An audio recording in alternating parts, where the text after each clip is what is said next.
Hello again, everyone. Sorry to cut our usual time together, but I have news for you. Oh, do I ever? The perfect target to challenge. Joel. By now, a few of you may have gotten a message from me. One of you has been selected. That's right. One of you will get a fight with me. Congratulations. Only a few of you got a message from me. Ooh, I haven't been this excited about a challenger in a long time. The details will come, but I'm certain we will come to an agreement for this fight. It's looking like we're going to have a hell of a match for you guys. Oh, I can't wait. I'm going to be quick to run down a Beach Brawl for you, since it is the end of the month here on Twitch. Grem and RAJI again, big whoop. Balls and Cassidy fighting to see who gets their shot at the winner. Nathan Monroe going at it. Spinny and Ash, Tad and Celestia. Are those two ever going to kiss? I mean, get a room. It's obvious. There's some tension there that isn't just about fighting. Speaking of tension that isn't just about fighting, Linky and Miles in a 6-man table elimination match. And you got Feats and Roxas, the Young Lions Battle Royale. It gets boring from there, so I'll cut myself off there. I'll see you around. Toodles. And expect me. Oh, the chaos is coming. I can't wait. I can't wait. I can't wait. I can't wait.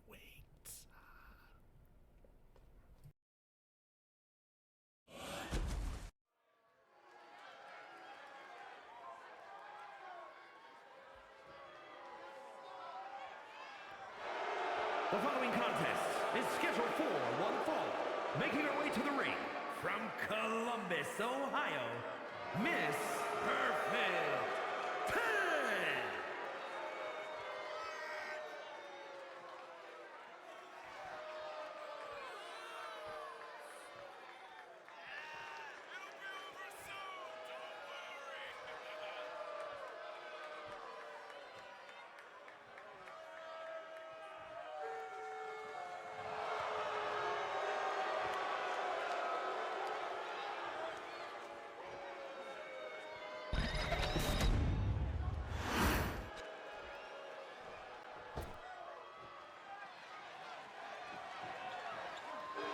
And her opponent from Orlando, Florida, weighing in at 254 pounds, Mike Mayhem.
Hello, everybody, and welcome to another episode of Croakitoad Pro Wrestling, live every Tuesday night. Coming at you live from Twitch and Kick. Let me make sure I did not accidentally controller one of these two superstars here, because it wouldn't surprise me if I did. We do have some chain wrestling to start us off tonight here at Beach Brawl. I don't think either one is controller. Well, Mike Metal is certainly not being controllered. Let's see if Miss Perfection is being controller. No, she's not. Okay, we're in the clear. We didn't mess up. At least not in this match. Well, we do have the returning Mike Metal coming back at us here at CPW. We haven't seen him in quite some time. Let's see if he's completely rusty or if he's been training in his off season. Coming back to take on another grizzled veteran in the ranks of professional wrestling, and that's Miss Perfection. She's been around a long time. In fact, both of these superstars come from the pre-Justin.tv era, from the good old AOL chat room days, as a matter of fact. So we've got ourselves a really old retro RCWF match going on here for those that are familiar with that acronym, which not too many of you are. Welcome in, everybody, and hello from Beach Brawl, the new show for the month of June. Look at the background. Look at this. We're fighting in a ring full of sand. The outside of the ring looks like a kiddie pool. Did I see a mantine swimming around outside the ring? Wait a minute. Wait, why is that where the mantine is that we need to capture for our Pokemon Heart Gold playthrough that will be resuming tomorrow night? Yes, The Rock. Take a look. It's Beach Brawl. Maybe we'll get another glimpse of that mantine swimming around at ringside. Hopefully no one steps on it, because we need to capture that on tomorrow night's stream. Nice move there from Miss Perfection, doing a little bit of old school wrestling there on Mike Metal. And as you can see here in the lands of, Mike Metal's going to go out to the outside the ring to the kiddie pool, and there goes Miss Perfection diving off the top rope, as we have Jill Valentine with a saxophone at ringside as well. Gotta love it. I see a beach ball out there floating out there. Oh, I got a flamingo over there on the right. Someone gonna sit on that flamingo floaty toy out there at some point tonight? There ain't no telling. Miss Perfection up to the top rope here. Gonna go high risk here on Mike Metal. Oh, she hit the Silent Hill 1 squeaky on the way down. I heard the little squeaky sound come out of Miss Perfection's lungs there. She didn't quite hit much of that. Looked kind of like a senton of some kind. But Mike Metal was ready for her. And now he's got the momentum on his side. Mike Metal, elevated neck breaker on Miss Perfection. It goes in straight for the cover. We got hydrations, daily coffees, and redeems all over the place. While you guys are in a redeeming mood, you might as well put some of your channel points in on that prime target. We're only at 42% on that playthrough. If you guys are in a channel points mood, might as well throw some in on that while you're at it. Miss Perfection dragging Mike Metal away from the ring ropes.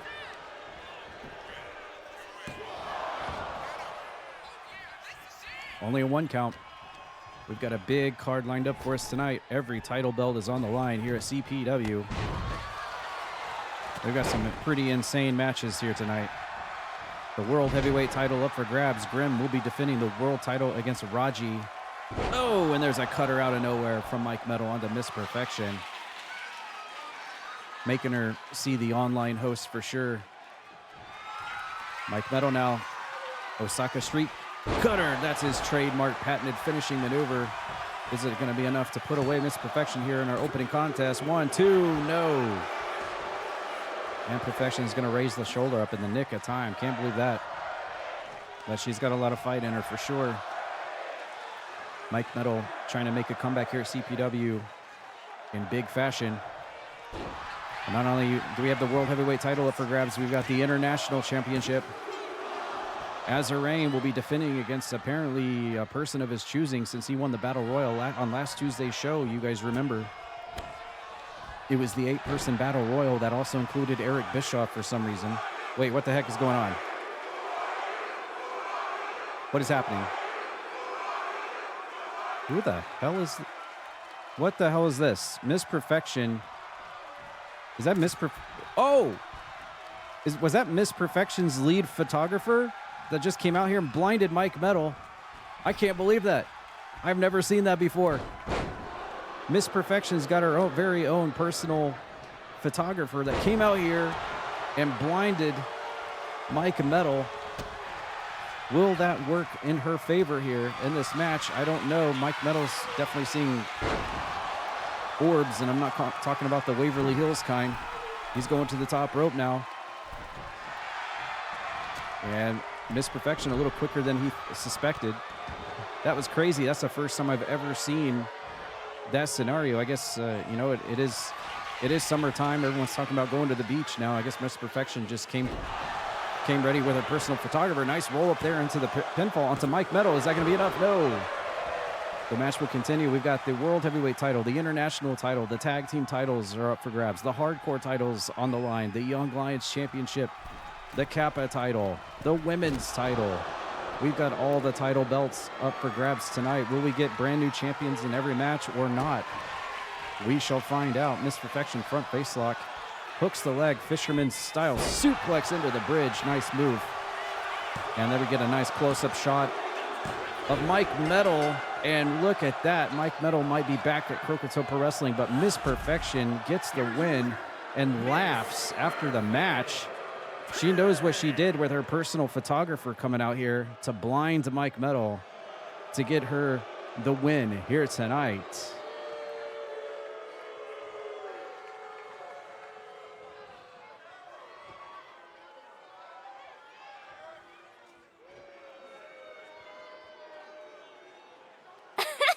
Gigi!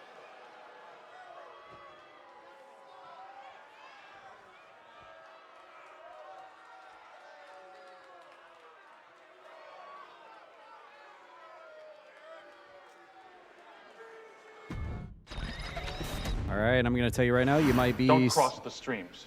Don't cross the streams. You might see something a little different on our loading screens tonight. You might see something a little different on our loading screens tonight. Oh.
That's what I'm talking about. Help!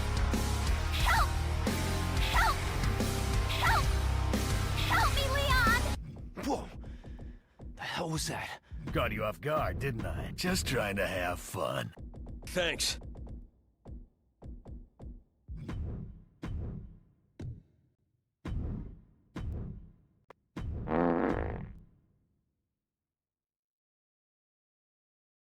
All right, look at that awesome raid. I'll take this. Thank you so much, Lucinda, for the raid. Y'all be sure to follow Lucinda. Please give her a follow. Thank you so much. Welcome in, Raiders. Then Oh, we're I just in almost time became for a Jill something. sandwich. What do we That got was going on? intense. Thanks. Thank you for the resub, Lucinda. Just subscribed. Wait, what's going on? Croakitoad Hype. The non-stop honor championship. Uh-oh. What's this?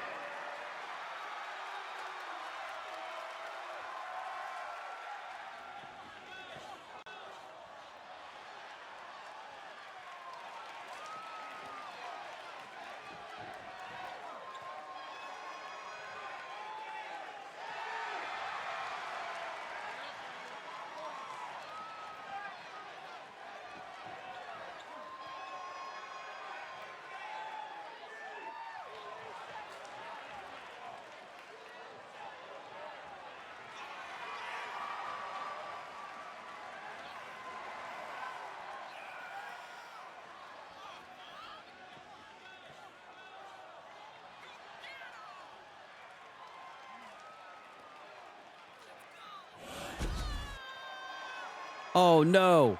Lucinda. I see her. She tied into the kiddie pool. No! She attacked Kitten all the way to the ring.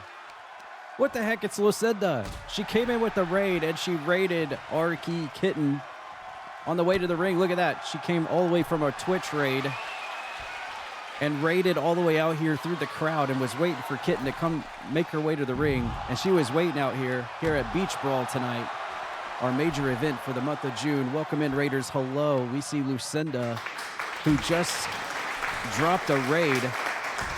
She was already out here and ready for her challenger tonight, Kitten, for the Croakitoad Pro Wrestling Kappa Championship, the title belt that must be defended every Tuesday night. It's a very hard title belt to keep around your waist because of that. But Lucinda currently is in possession of it right now. And she is going to be put to the test tonight here against Kitten, who's going to try to take that Kappa Championship away from her right here in our first title match of the night. And we've got a lot of title matches to go tonight. This is the first of many. As we see, Kitten has now gained the upper hand as we fight outside the ring in the kiddie pool area. Watch out for that man-teen over there. They're getting dangerously close to touching that man-teen. Look out now. All right, we're officially in the ring now. As you can see, a little bit change of scenery here tonight. Since this is the last Tuesday of the month, we always have a major event for the last Tuesday of each month. You can call them pay-per-views, you can call them PLEs, you can call them whatever. They're not just your normal average Tuesday night show. But this is usually the night, the last Tuesday of each month, when all the title belts get put on the line, all the storylines, all the plots start to unfold. These are the big monumental events each month here at CPW. And no difference here, as we have Kitten here in the side headlock on Lucinda.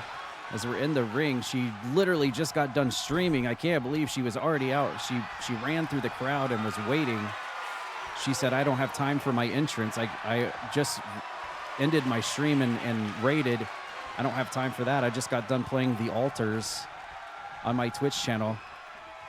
So she ran through the crowd and was ready to go. And now Lucinda with the side headlock, now a Kitten with the Kappa title hanging in the balance and just yeets her to the ground. Ooh, look at that single arm bar. And then the Fujiwara arm bar here. Got lots of really slow pace wrestling going on right here. Kitten catches the leg.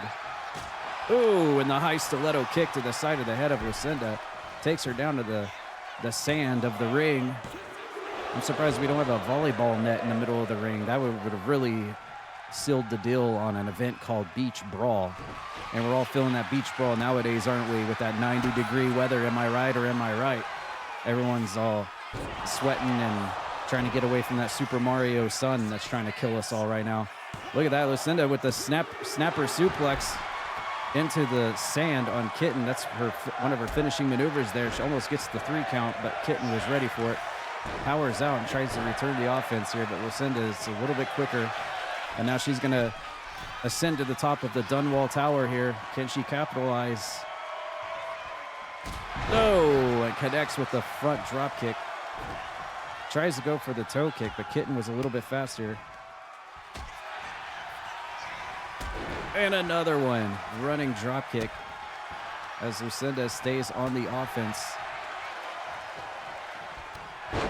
Now Kitten fires back with a lariat of her own. And a DDT right on top of the Croakitoad logo. For anyone new joining us from possibly the Lucinda raid, anyone you see tonight is a member of the Twitch community or friends here on Twitch. As we see our beloved and very amazing Lucinda in the ring, in the match right now. At the bottom of your screen, you can always keep track of who's who in whatever match that we have. All computer versus computer simulated matchups here for title belts, storylines, and all the fun stuff. Here comes Lucinda again, crisscrossity legs into the snap suplex, almost a DDT on the way down. Second time in the match she's hit that. Is it going to be enough? 1, 2, 3, and Lucinda will walk away still the Kappa champion of CPW, winning tonight. I think the stealthy intro helped her out tonight. Non-stop honor champion,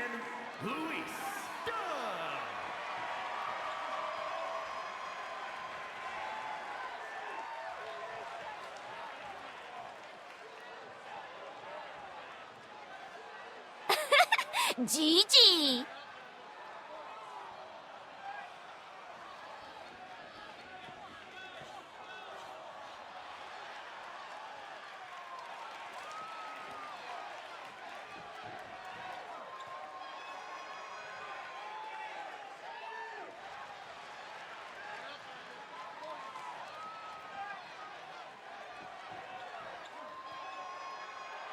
Oh, I see the man's in the house, the number one contender for the world title, and tonight's main event is in the building.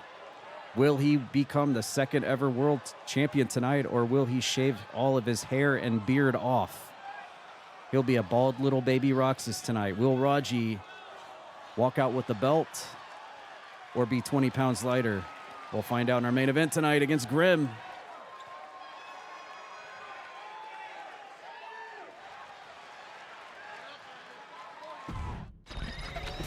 Congrats to Lucinda on retaining the Kappa Championship. We'll be seeing her next Tuesday put that belt on the line again. And thank you again, Lucinda, for the raid. Thank you so much. Y'all be sure to follow Lucinda. She's awesome.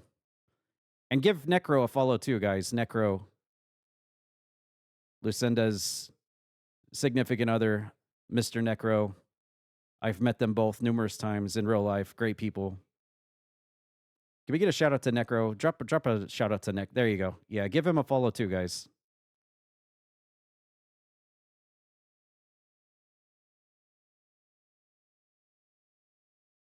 All right, while we're waiting for our next match, this will be your first opportunity to try and see if you can find Jimmy Zaz tonight. Can you find Jimmy Zaz? Let's see if we can get him up here. All right. Can you find Jimmy Zaz here tonight at Beach Blast? Let us know in chat if you can find him as we get our next match set up.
Boo! You suck!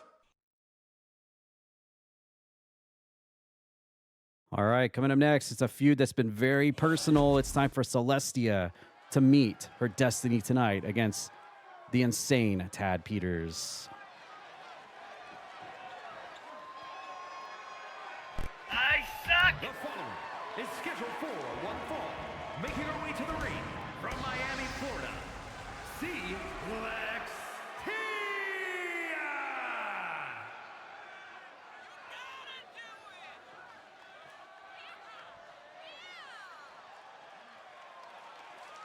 Are you ready, Celestia?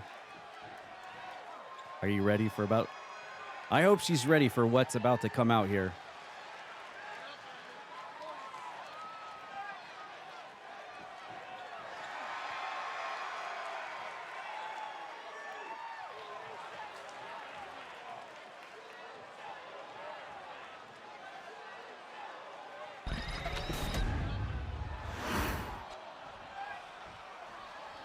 All right, here we go. Wait. What? That's... What am I seeing over there? And her opponent, No. representing the Undead. No. From Norman, Oklahoma, weighing in at 239 pounds, Ted Peters.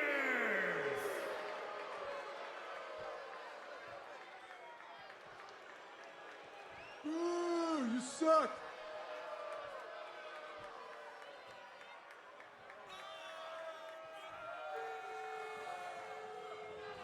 The top didn't even fit. It's ripped off.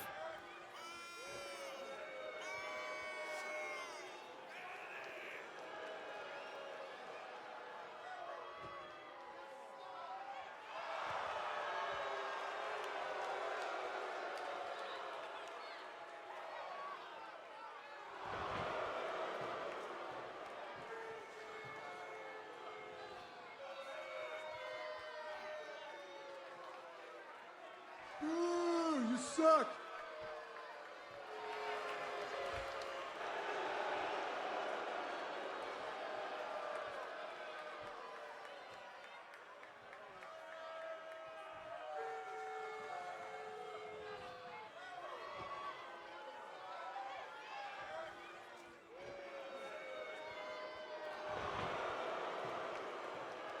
You suck.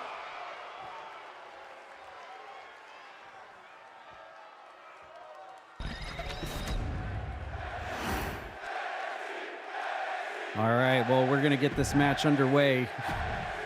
I don't know whether he raided her attire, her luggage bag, or what, but apparently I don't think anyone expected to see what they just saw happen. That's a first for me anyway. And how insane is Croakitoad to want to have to raid Celestia's closet tonight and wear her clothing? What a sick freak.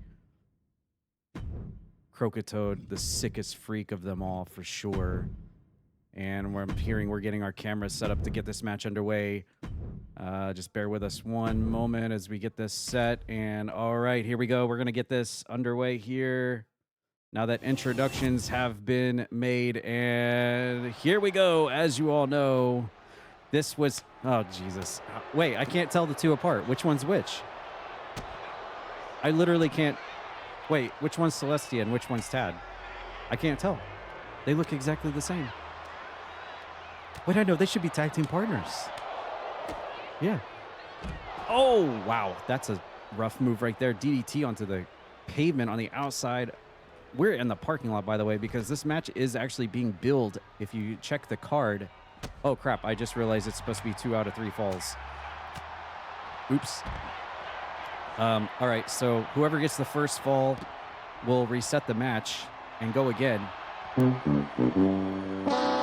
Yeah. What kind of move is this? I'm not sure whether this is moves that Tad wants to apply to Celestia to put her through pain or try to troll her even more tonight. You never know with this weirdo Tad Peters, but also make your channel predictions. Use your channel points. Who do you think is going to win? Will it be Celestia or will it be Tad here in our third match of the night?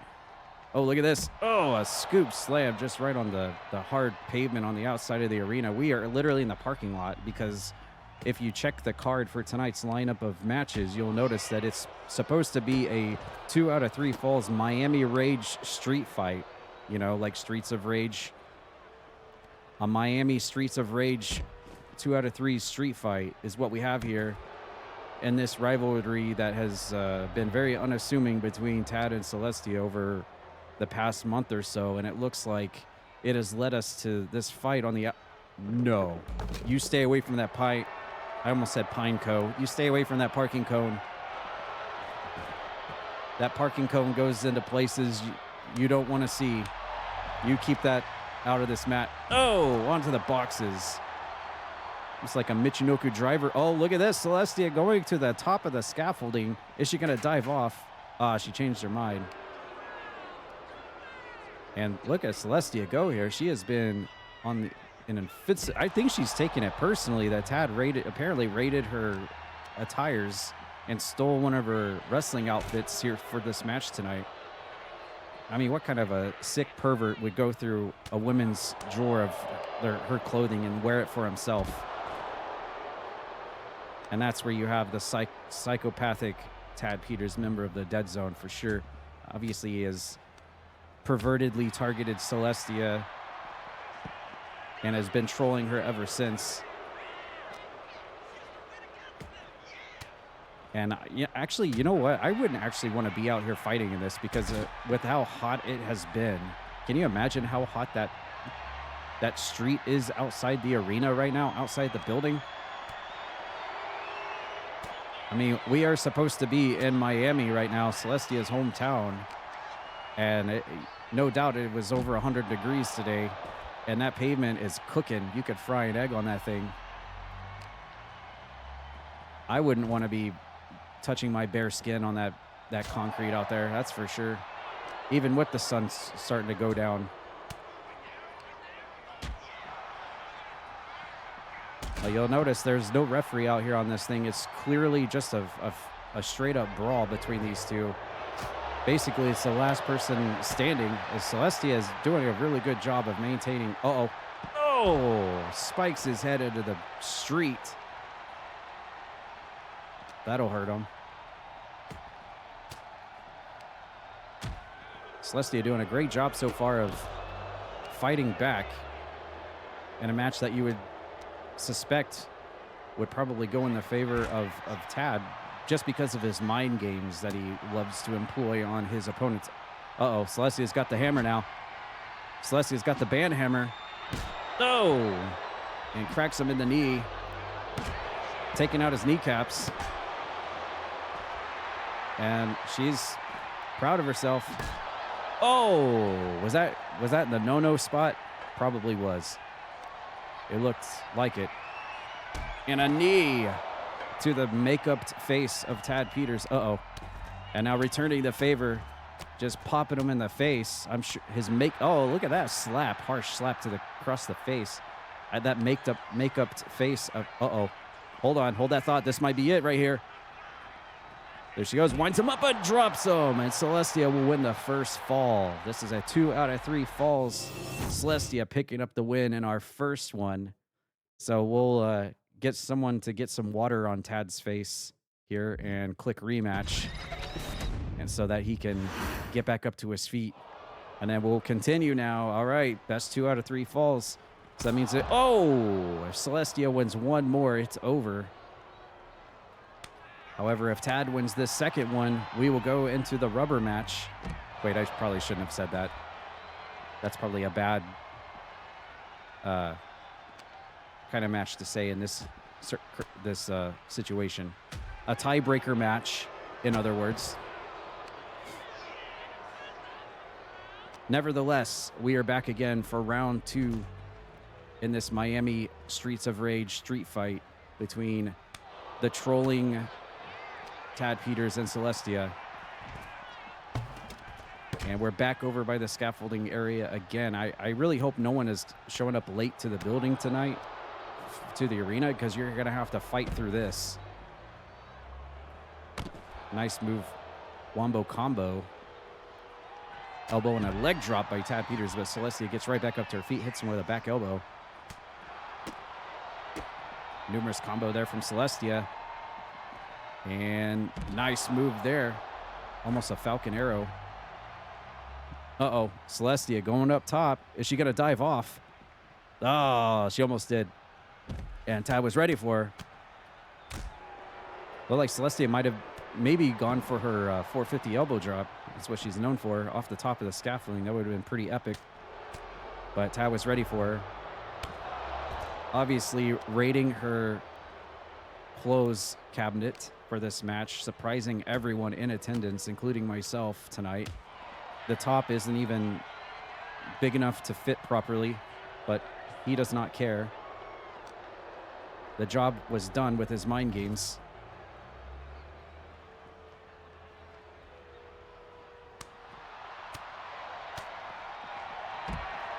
And here comes Celestia now looking for a figure 4 leg lock here. Trying to work the legs, and Tad's going to immediately roll it over, which applies the pressure back to the recipient. A change of recipient, I should say. Let's have a nice snap suplex onto the hard pavement. Cooling off from that Miami sun. Oh, a German suplex. I think the security here at the arena has blocked off the parking lot here at the, what would it be, the American Airlines Center here in Miami for our tonight's event.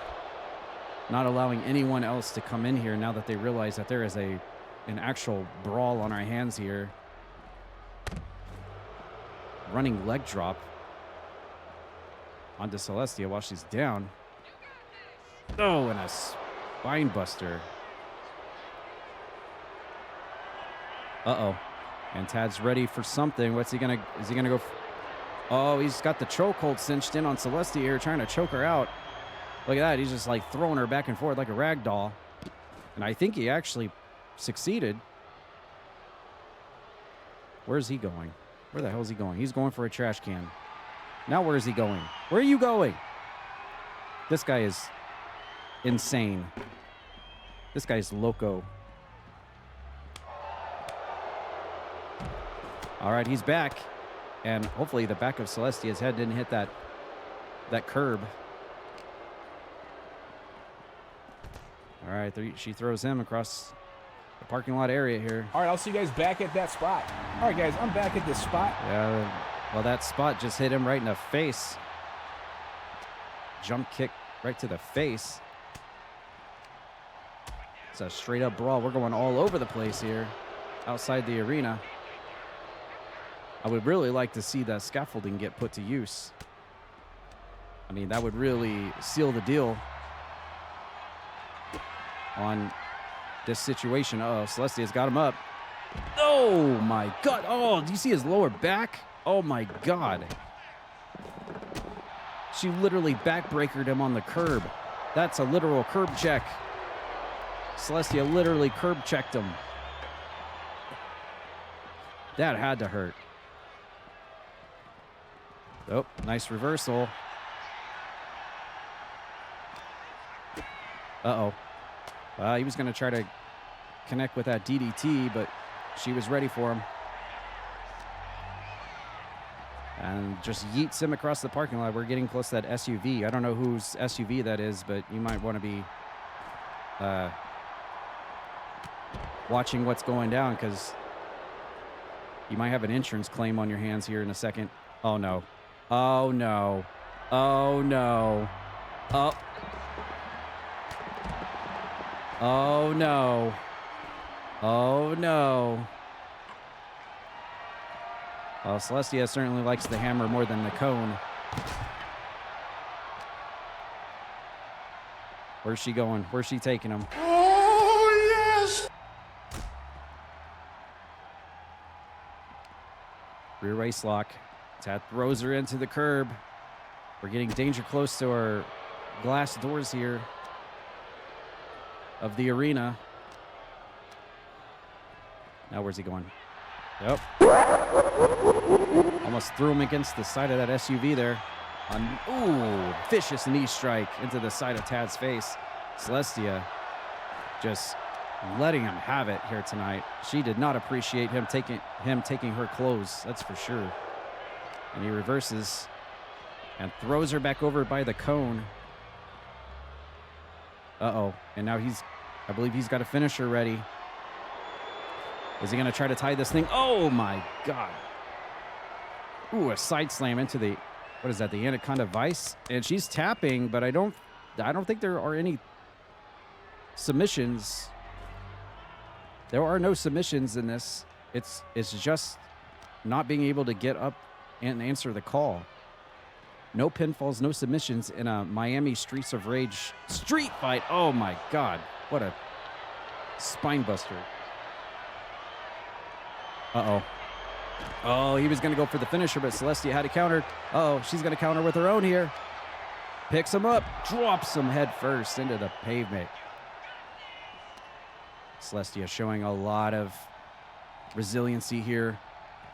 Despite all the mind games at the start of it, she's already won the first fall. Ooh, a couple of harsh, vicious shots there. And he was trying to take her somewhere else here in the parking lot. Front drop kick takes him off his feet. Now Tad's in the bushes. And now she's trying to take him back over the other way. Uh-oh.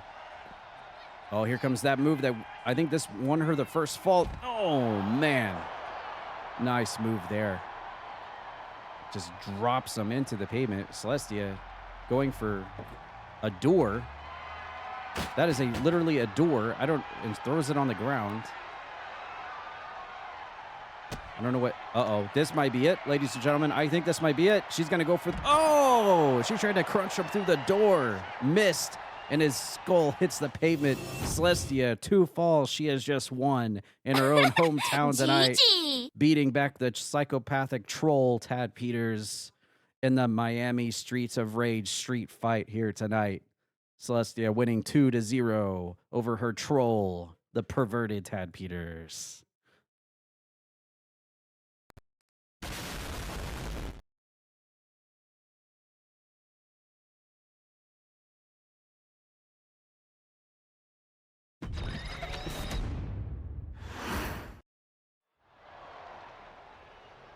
Wait, no, we don't want to. Tad apparently wants a rematch, but we're not getting that. You already lost.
The following contest is scheduled for 1 fall and is for the Internet's Television Championship.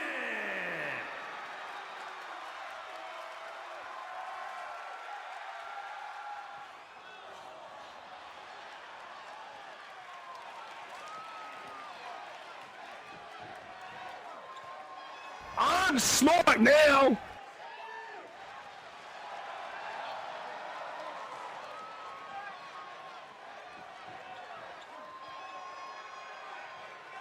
I suck!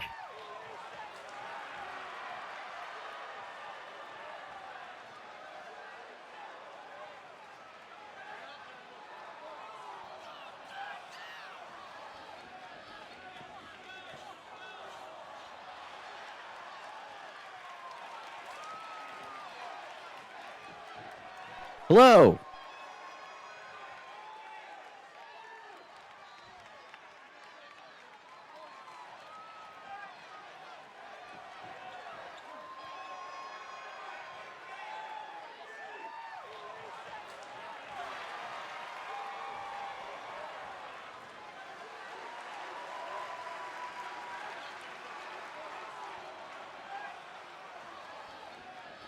EA Sports. It's in the game.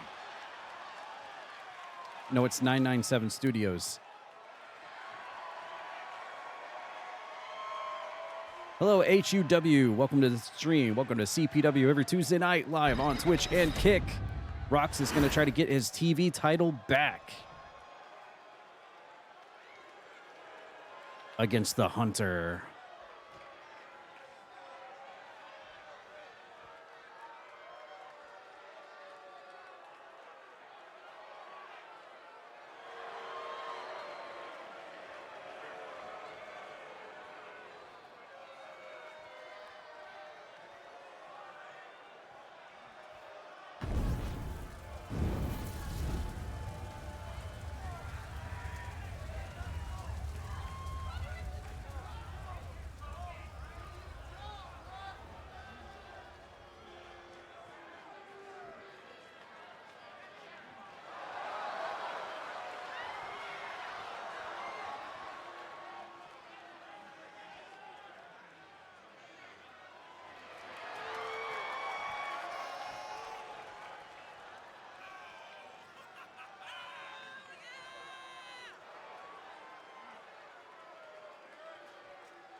Introducing the challenger.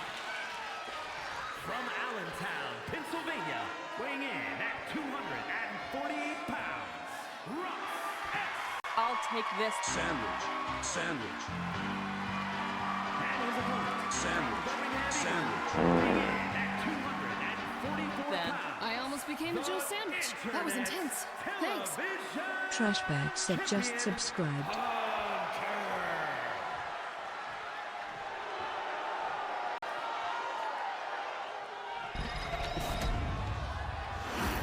All right, it's going down, ladies and gentlemen. Our second title match of the night. It's time for the Twitch.tv Television Championship to be put up for grabs here. Feats, our current champion, after playing a little bit of tag team roundabout we go, basically, between Jimmy Zaz, Mr. Coke, Roxas, and Feats. They passed the title amongst each other all the way around, and we'll see if Roxas tonight can get the title back around his waist, or will Feats walk out of here tonight still the representative of Twitch.tv and the television champion for CPW. You'll notice the timer in the top right corner started at 10 minutes. It's a 10-minute time limit, which is the rules, the guidelines for the TV title division.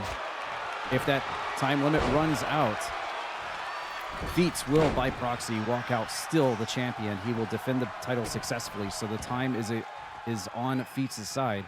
Roxas has got to work fast and work hard to put Feats away in 9.5 minutes to get the title back around his waist again. Can he do it?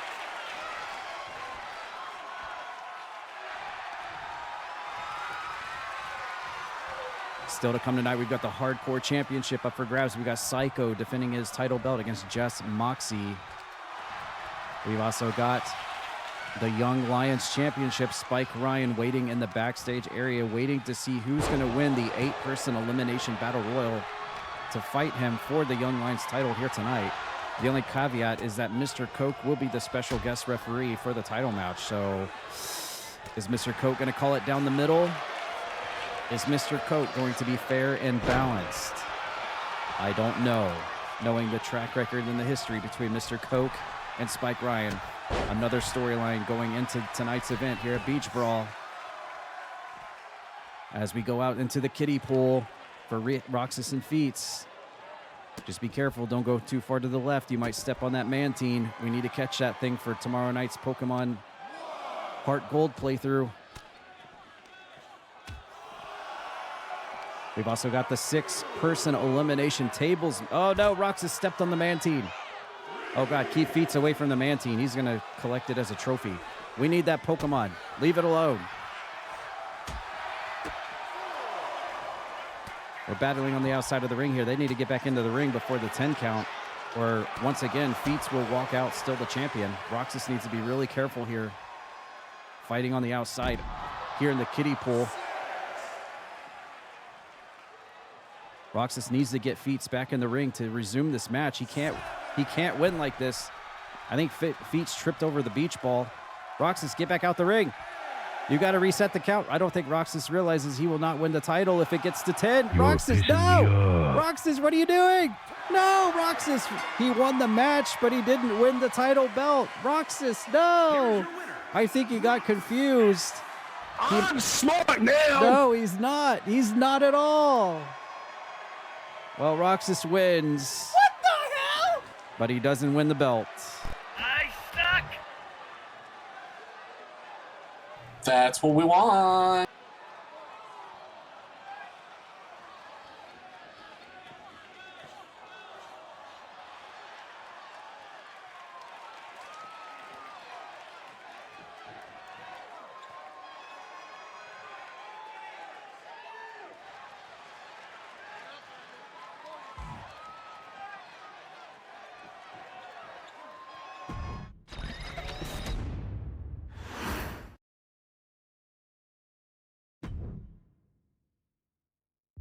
I'm ready to play!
The following contest is an Extreme Rules match and is for the Extreme Hardcore Championship.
Introducing the challenger from Kansas City, Kansas, weighing in at 245 pounds, Jess Moxie.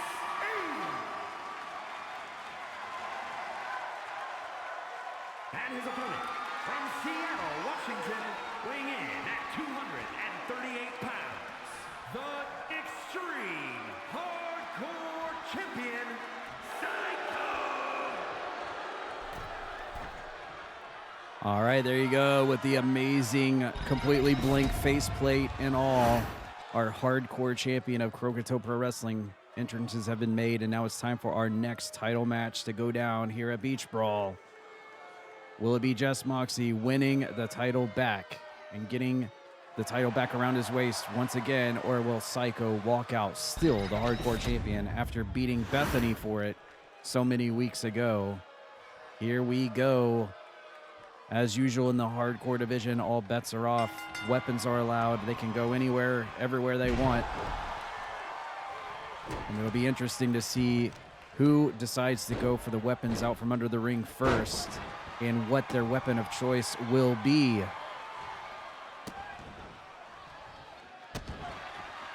Yep, exactly with the Moxley talking in chat as well. We just need to have a Sami Callihan to Jess Moxie's Jess Moxie, and then we'll have the Switchblade boys.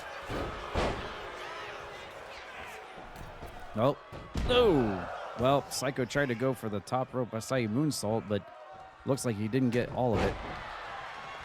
And Jess Moxie makes him pay for it with a hard fist to the forehead. And he's going to go for it again. And he missed that one too. Well, I guess because there's a kiddie pool around the ring, Syko's feeling like he wants to go splashing everywhere. I guess I don't blame him. Just try to not splash on that mantine on the outside of the ring. Again, we need it for tomorrow night's stream.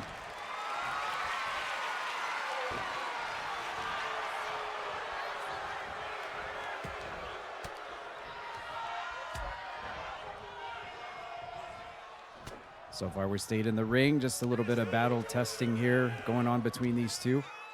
Actually, funnily enough, I don't think these two have actually met one-on-one before tonight. So that would be an interesting stat to go back and check and see. I know they've met most likely in tag team action, but never one-on-one, I don't think. So this might be a first time ever in a one-on-one scenario here. Usually there's the ring's chock full of other people when it comes to the hardcore title, like Syko T and Bethany and Necro,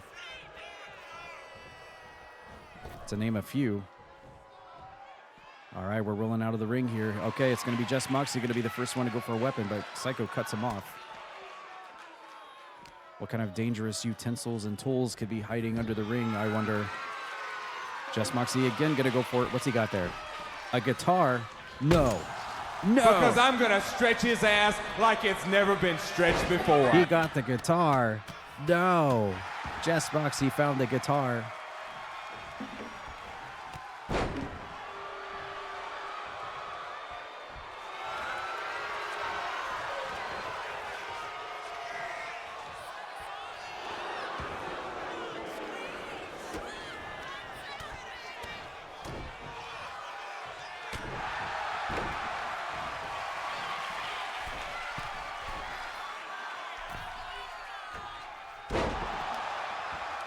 Well, there you go.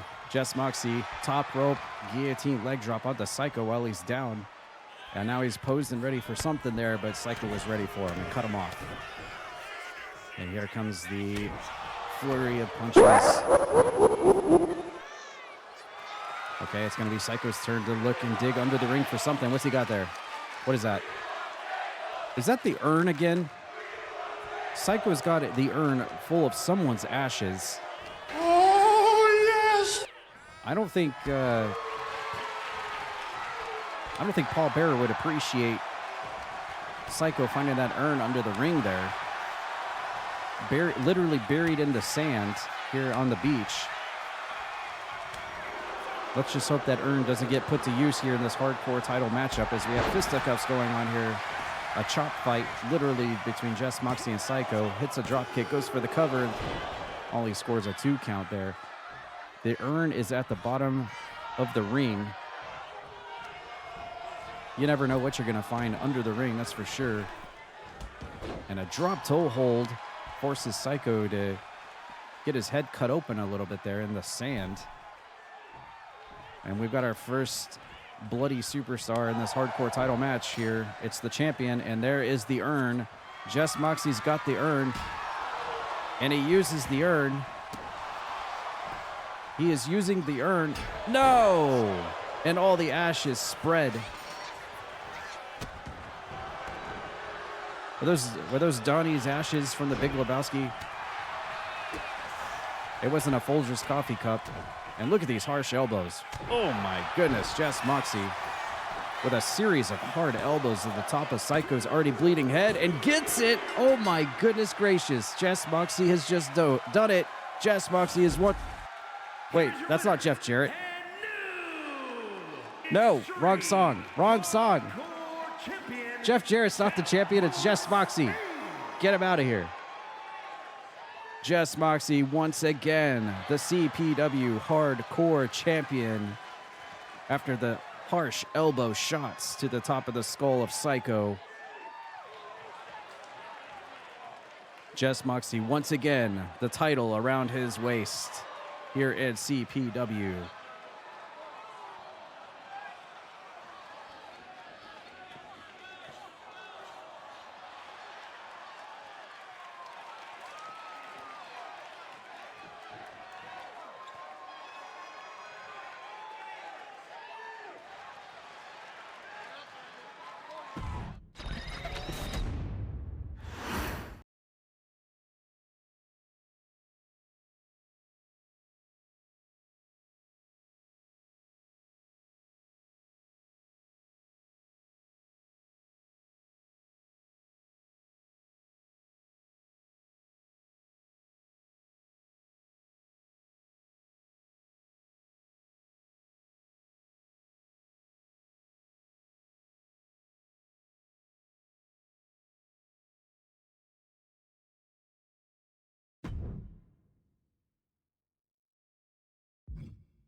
All right, coming up next, we know that Azarane had a big battle royal set in mind for somebody to take him on for his title belt last Tuesday. We're going to find out who he has chosen to put his international title belt on the line tonight. International Championship. All right, here we go. Who did Azarane pick despite winning that battle royal last Tuesday? He won his own battle royal, so it's up to his own discretion as to who he picks. All right, here comes Azarane. No belt around his waist. There's no telling where it is, but he's coming out first tonight in a rare change of pace.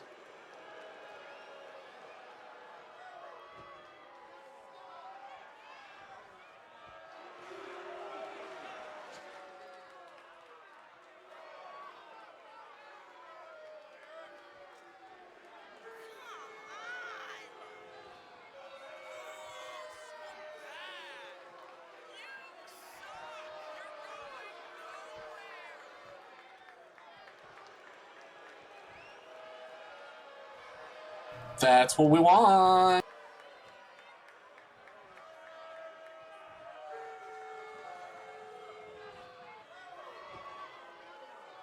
Of course, he would come out first to make us wait through his long entrance in anticipation. Is it Eric Bischoff? No more games. Wait, it's Pinhead from Hellraiser? Oh, okay.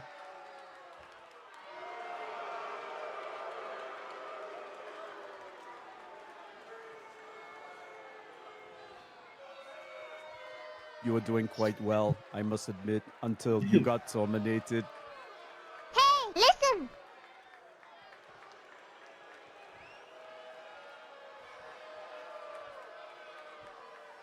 So you tell me it could be Pinhead, the Terminator, or Navi from Ocarina of Time as his opponent tonight. I would believe any three of those when it comes to Azurain. So delicious. Or the Booty Man. Bitches leave. All right, who is it? Who did you pick to defend your title against tonight, Azurain? You trolly son of a... Wait, what? No!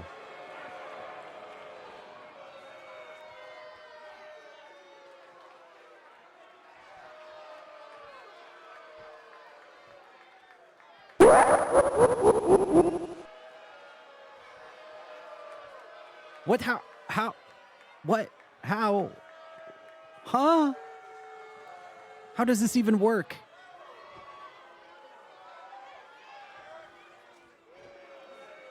What the hell?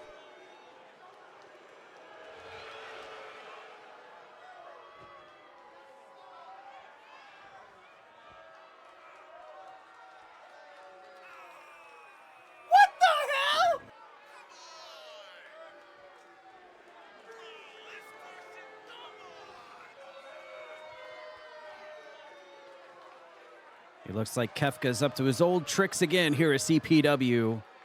This isn't the first time we've seen this, by the way. If we all remember back in the early days of CPW, it was Azurain trolling Miles Wildmore for the Kappa title in this same ilk, and he's done it again.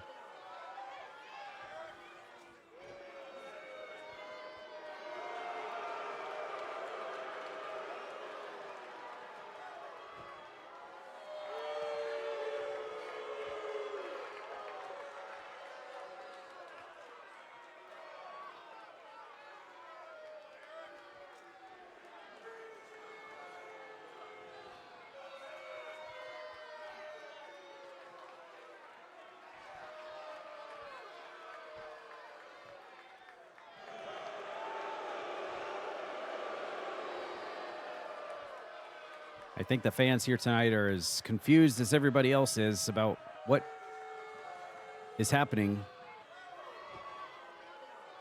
The magic, the sorcery, the trickery up the sleeve of one Azurain has occurred again here tonight. And I guess we are about to see Azurain versus Azurain for the international title belt here.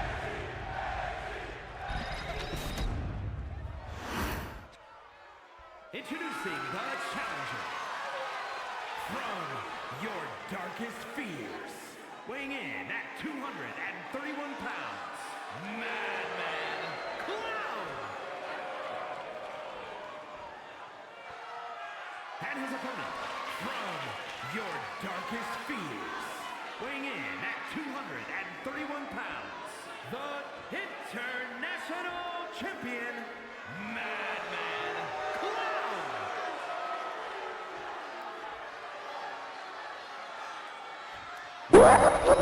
I can't believe he actually called them both out. So no matter what happens tonight, I guess Azurain wins, as he has concocted his own sorceress mirror to fight against here tonight. It is literally Azurain versus Azurain in this match for the international title. And I guess Azurain still becomes the champion no matter what. Well, this is what happens when no one else won the Battle Royal last Tuesday. Remember, it was an 8-person Battle Royal. It had the likes of Goddess Dawn. It had Eric Bischoff in there. It had Aiden Gallagher. It had Ryan Matthews. We even had Alessandra in there. Azurain himself was in the match. And guess what? It was Azurain who was the lone survivor. And last Tuesday, we were questioning who would challenge him for the belt. Who is he going to pick? Well, of course, this crazy maniacal son-of-a-gun would pick himself, and literally it can happen when it comes to Azurain. He literally did pick himself, and he is literally fighting himself. Which begs to wonder, are we all involved in this episode of Fight Club, the movie? Are we all engaging in this? Do you want to play hide and seek? Or did Granny bust into the arena tonight and mess us all up? There's no telling. Look at this. Azarene is slap fighting himself. Azarene is literally slap fighting himself here tonight.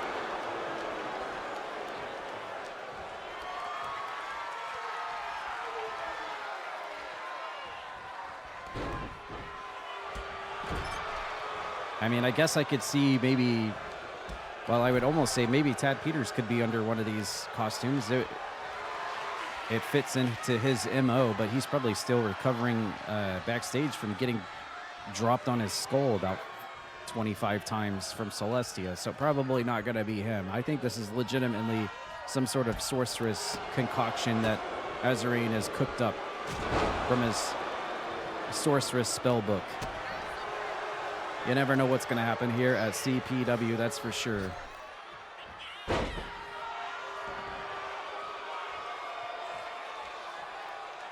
Azarene backing up. Tried to go for a big splash on himself. And now Azarene has got himself up on his shoulders and hits a sit-out powerbomb. He pins himself, 1-2.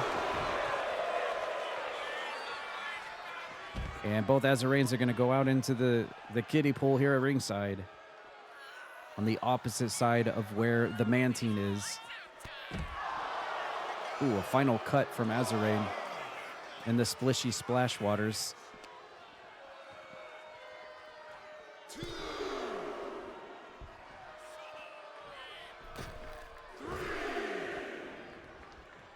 And one Azarene is undoing the turnbuckle.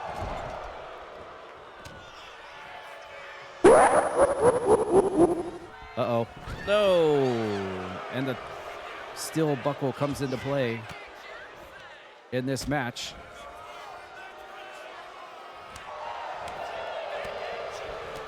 And a clothesline to the back of the head as the referee attends to the trolley maneuver of one Azarene as he quite literally trolls himself off the top rope, off the top of his own tower with the drop kick, goes for the cover on himself and is trying to use the ring ropes to pin himself, but it does not work. And there's a sling blade. And now he tries to springboard and connects with a front drop kick. Azarene has literally scored a 3-star match rating on himself. Lateral press, dead center of the ring. And a kick out. Azarene quite frustrated with himself that he cannot beat himself so quickly or furiously with great magnitude. And a big leaping stomp. Azarene now set and ready for the finisher. He's going to lock himself into the octopus stretch. Look at that. He's got his own head between his legs. Oh, and look at that. Azarene has just won. Azarene has just won. Azarene is the international champion of CPW. Azarene wins. And look at Azarene trolling himself. He's choking himself. He's choking himself out. How could you do this to yourself, Azarene?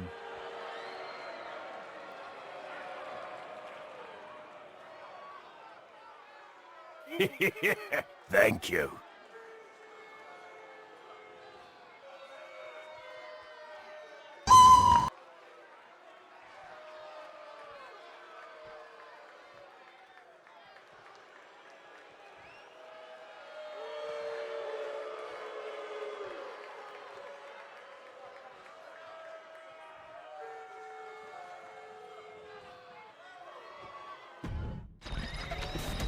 Double kill.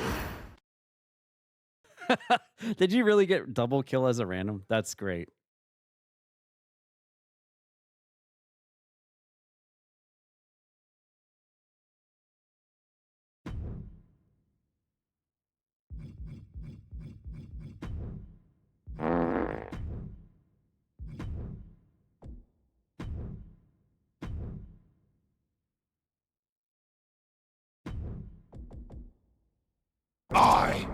Turok!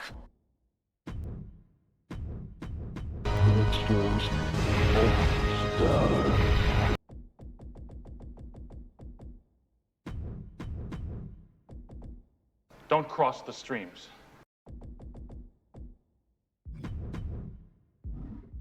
Let's see how you do against Kung Fu Gatman! Yeah!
Don't worry about me.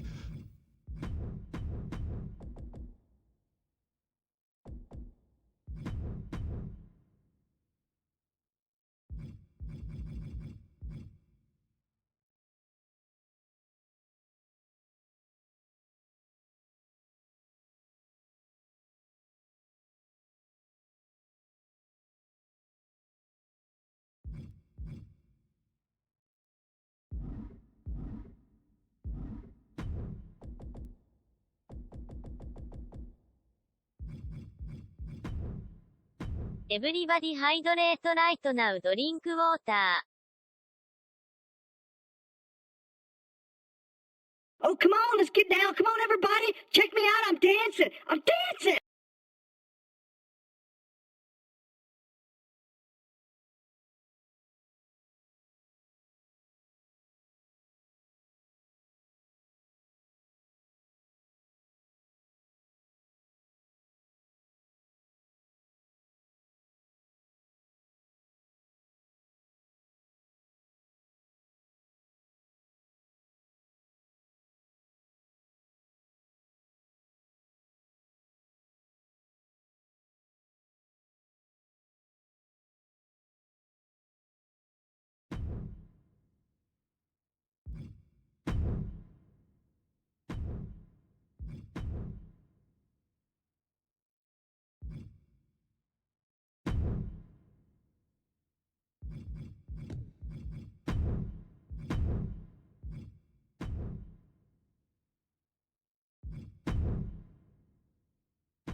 All right, sorry about the long wait here. We've got our big match coming up, the biggest match on the card, of course. This, if you read through the card and you know what the matches are, then you know that this is the match for the 8 people to get a shot to take on Spike Ryan later tonight for the Young Lions Championship. We're trying to get everybody all sorted to come out to the ring here and get everything situated. A lot of people about to come out here and vie for a shot for a title match here later tonight. Very important matchup for sure. By the way, can I just mention something? They've got a football in this game as a weapon, but with all the NBA people they're adding to the match, they don't have a basketball. What's up with that? Anyways, here we go. I think we are about ready to start. Oh, they're going to add a basketball as a weapon tomorrow? Oh, perfect timing for your 2024-2025 NBA Finals World Champions OKC Thunder then. Don't you agree? You're too slow!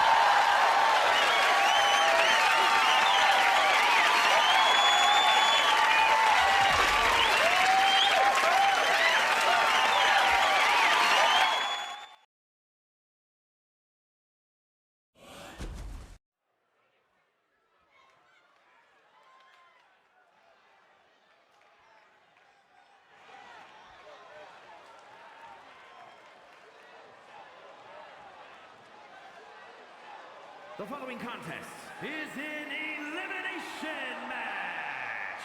Making our way to the ring, representing the authors of pain from London, England, Jin Von Lee.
From Manchester, England, weighing in at 230 pounds, Kid Ace Valentine!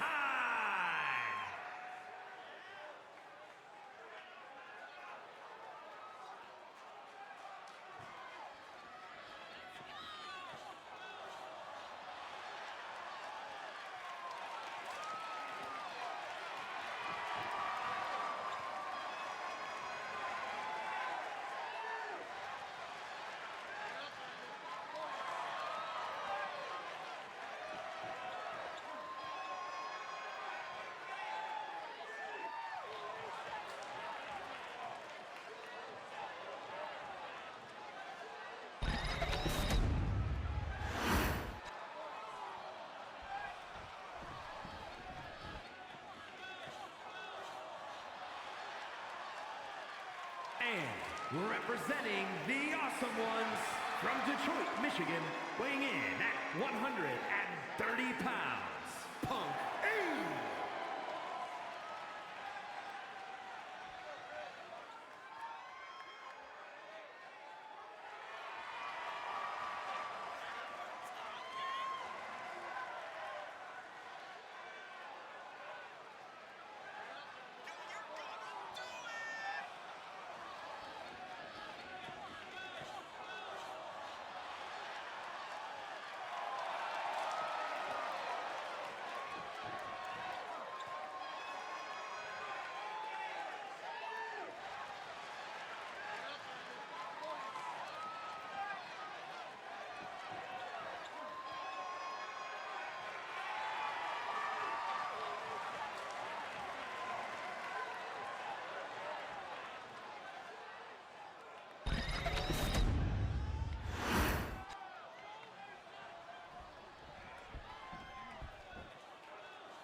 And representing the Awesome Ones from New York, weighing in at 229 pounds, AJ Jacobs.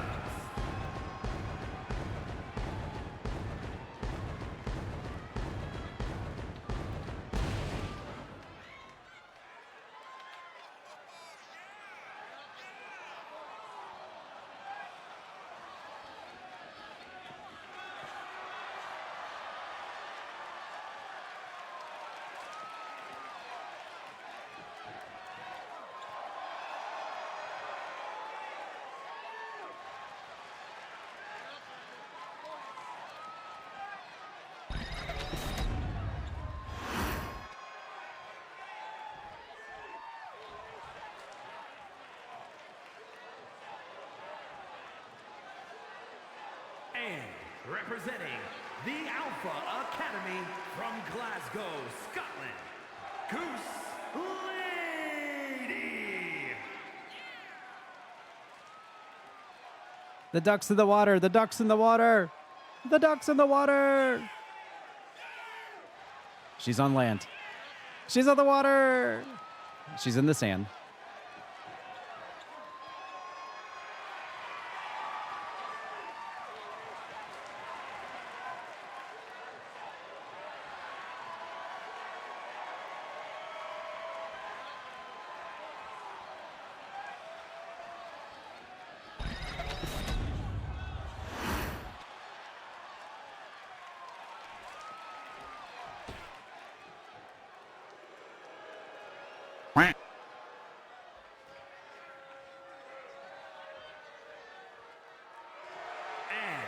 From Toronto, Ontario, Canada, weighing in at 255 pounds, Brad Victor!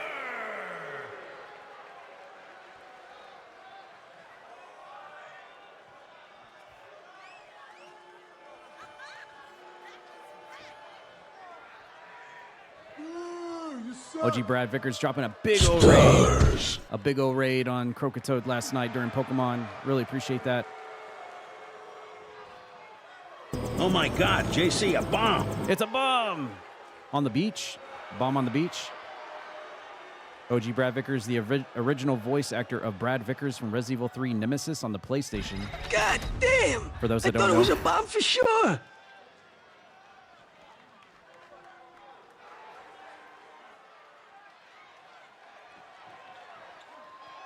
Wait a minute. This isn't right. Whoa, we've got a change of... From Sioux Falls, South Dakota, Maggie Moore has arrived here tonight. She was not originally scheduled for this match. And it looks like she is now.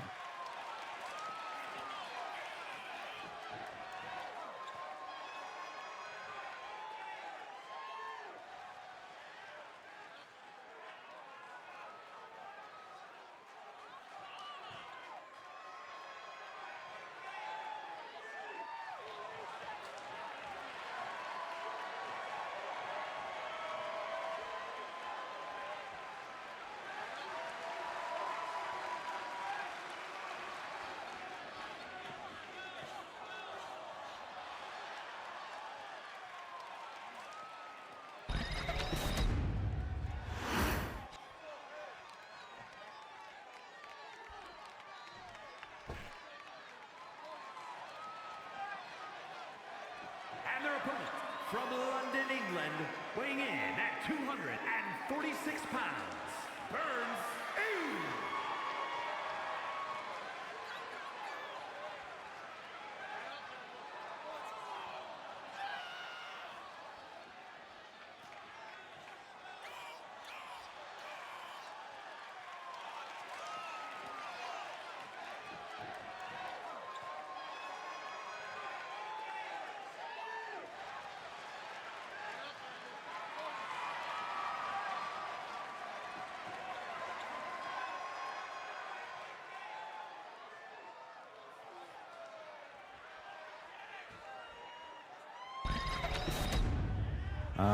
The luscious sounds of Tina Turner rings us in to this 8-person Battle Royal matchup set for elimination rules. One of these people will go up against Spike Ryan later for the Young Lions Championship. Who will it be?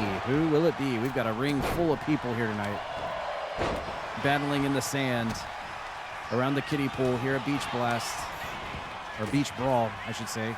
Maggie with a high knee to AJ Jacobs. Going to be the first one to go for a cover. As you can see, it's pinfalls and submissions. It is not over the top rope, which is going to make things a little bit more interesting when you can eliminate your opponent by pinfall or submission and not just throw them over the top rope out into the pool. You would think that this would be a perfect night for over the top rope battle royal when you can actually throw them out into the pool, but we had one of those last Tuesday. The one that Azarine won, so apparently we have changed it up to pinfalls and submissions as we see Kadaj Valentine taking on Jin Von Lee on the outside of the ring next to the Flamingo. Looks like OG Brad Vickers has left the ring as well. Puppy and Buttons are going after each other. AJ Jacobs, remember, Puppy and AJ Jacobs has got a tag team alliance, but every person is for themselves in this matchup, so we'll have to see how far that alliance is going to go. And the late addition to our match here, Maggie, doing pretty well. Oh, look at that. Nice suplex. Very nice suplex. And we got fighting all over the place here on the beach.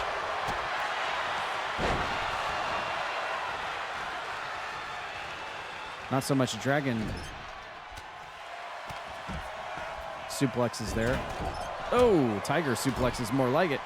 Or should I call it leopard suplexes? Jen Von Lee and Maggie in the ring by themselves for a short time there. Now it looks like everybody's coming back in now.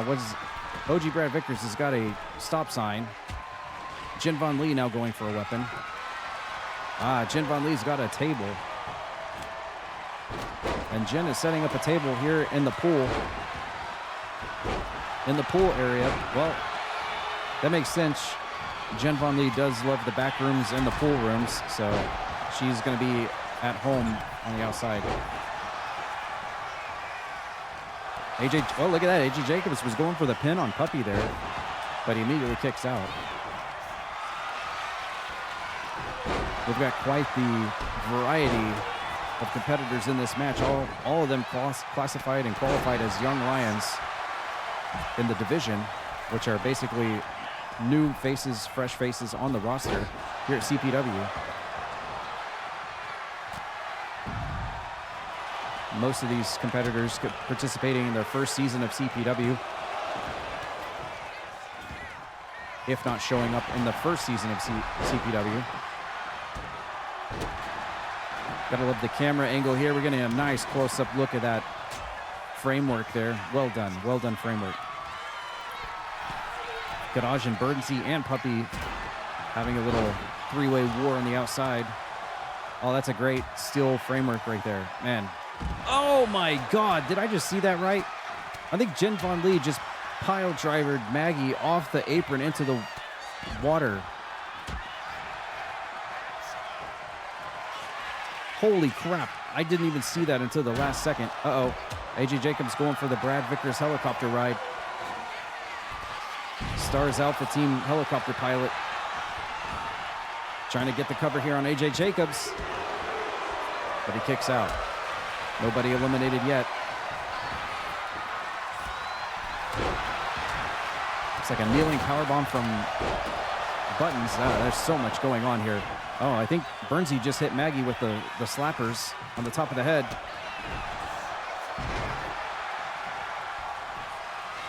What else we got here? Kadaj and Burnsy still going at it.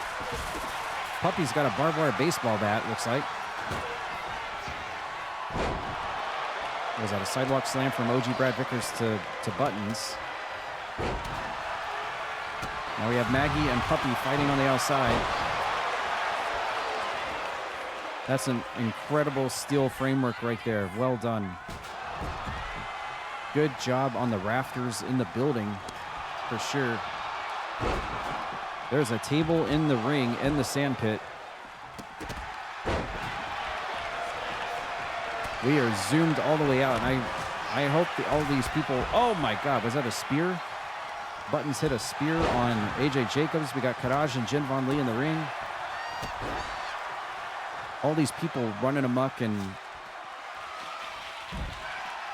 doing all their shenanigans is making that man-teen outside the ring very nervous. Oh, belly-to-belly suplex. Burnsy to OG Brad Vickers. Out here in the kiddie pool area of the ring tonight. Oh! Nice move from Kadaj to Jen Von Lee, dropping the back of her head on the hard knee and almost gets the first elimination in this match. Nobody has been eliminated yet. Oh, and a slappers to the top of Puppy's head. I saw that one. And Puppy kicks out. In the nick of time, there's one of those Death Valley drivers from Kadaj. One of his patented moves. That's the move he's known for right there. And almost gets the 3 on Jen Von Lee. That table is still in the ring. Side Russian leg sweep almost into the table, too. Brad Vickers working on Buttons and Maggie on the outside. AJ Jacobs coming back in the ring. It's a running clothesline on Jin Von Lee.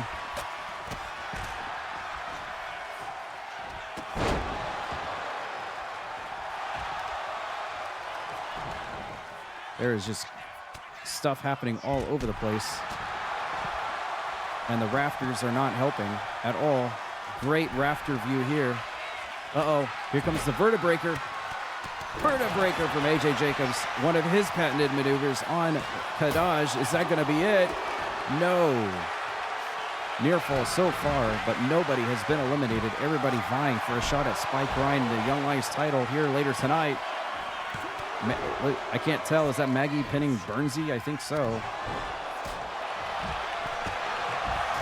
If we're going to get all these shots up here in the rafters, at least let's see Sting hanging out up here. Come on.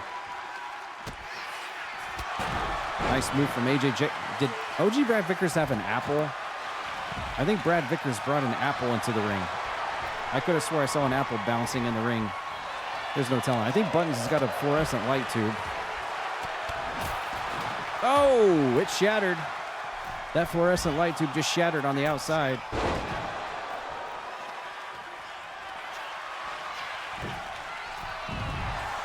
AJ Jacobs top rope. Look at that. Hits the spiral tap on OG Brad Vickers in the ring. No. And Brad Vickers will kick out. Still alive in the match. Jin Von Lee now. Buttons fighting her off. A Vertebreaker now set up for OG Brad Vickers from AJ Jacobs, hitting the 1-2 combo on him. On the Stars Alpha Team helicopter pilot. No, he kicks out. Tough matchup here. Nobody wants to lose this thing at all. Here comes Jin Von Lee. Oh, nice move there onto Kadaj. And Buttons going for the... Oh, someone... Oh, it looks like Jin Von Lee just eliminated Kadaj. And Kadaj will be the first one eliminated. A shoulder breaker from Jin Von Lee onto Buttons. That's a tough thing there. I didn't want to see anybody get eliminated in the match. Everybody in this match is well deserving of a shot for sure. Oh my God. AJ Jacobs just got stuffed head first into the sand by the butterfly power pile driver from Jin Von Lee. But AJ Jacobs kicks out. Now we got Burnsy pinning Puppy. And no! Puppy has been eliminated. Puppy is our next one eliminated. Oh my God. Neck breaker on the outside from OG Brad Vickers to Buttons. We've got a table set up in the ring again. Oh my God. Is Burnsy gonna... Burnsy's got Maggie Moore up, and he's gonna alley-oop her into the turnbuckle. And then there were... I can't tell what the hell is going on. And then there were 6. We've got fighting in and out of the ring all over the place. Uh-oh. Burnsy might be setting up Jin Von Lee on the table in the ring. Oh, no. Can we get a shot off the scaffolding, please? What? Oh! Burnsy with the suplex on the Jin Von Lee through the table. You wouldn't know it because we're so zoomed in on the rafters. Thank you, cameraman. But Jin Von Lee just took a tumble through the table. And it looked like Brad Vickers was going to try to mop up on his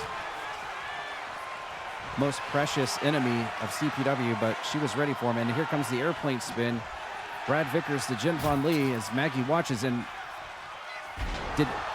Buttons watches. Did Maggie just crunch a light tube into AJ Jacobs?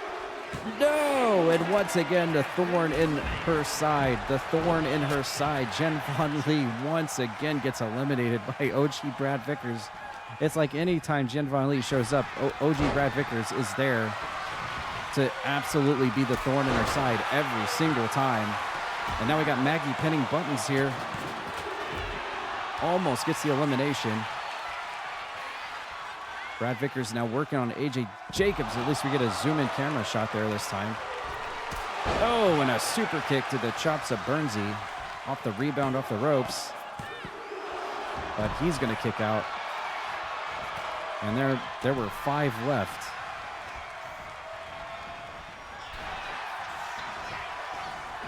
All right, we got the inside cradle roll up there from Burnsy on to Brad Vickers, but that's not going to do it.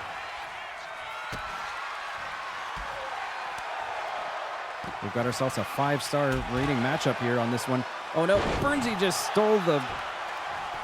Burnsy just used his double O skills to steal Buttons' move. No!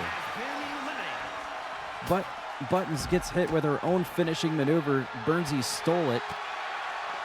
The man of espionage himself stole the finisher, and Buttons is eliminated. And then there were 4.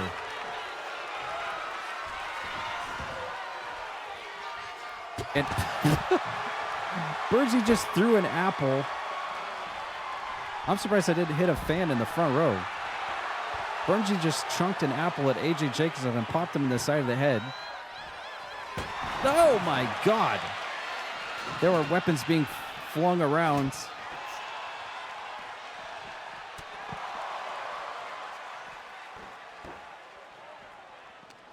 Well, it's come down to these 4. Who's going to get a shot against Spike Ryan in the Young Lions Championship?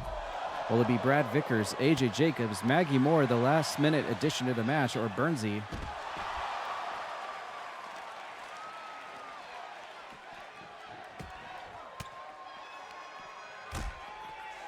The match has definitely settled down a bit more here.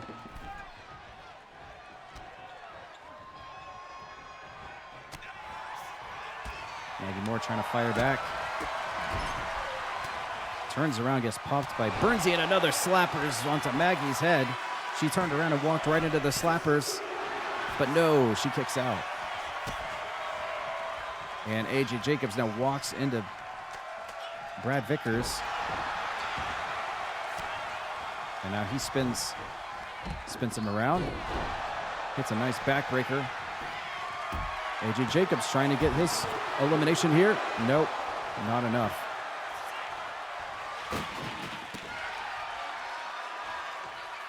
A very high-octane, crazy matchup here, featuring 8 of the newest, freshest faces of CPW Wrestling competing for a title shot later tonight.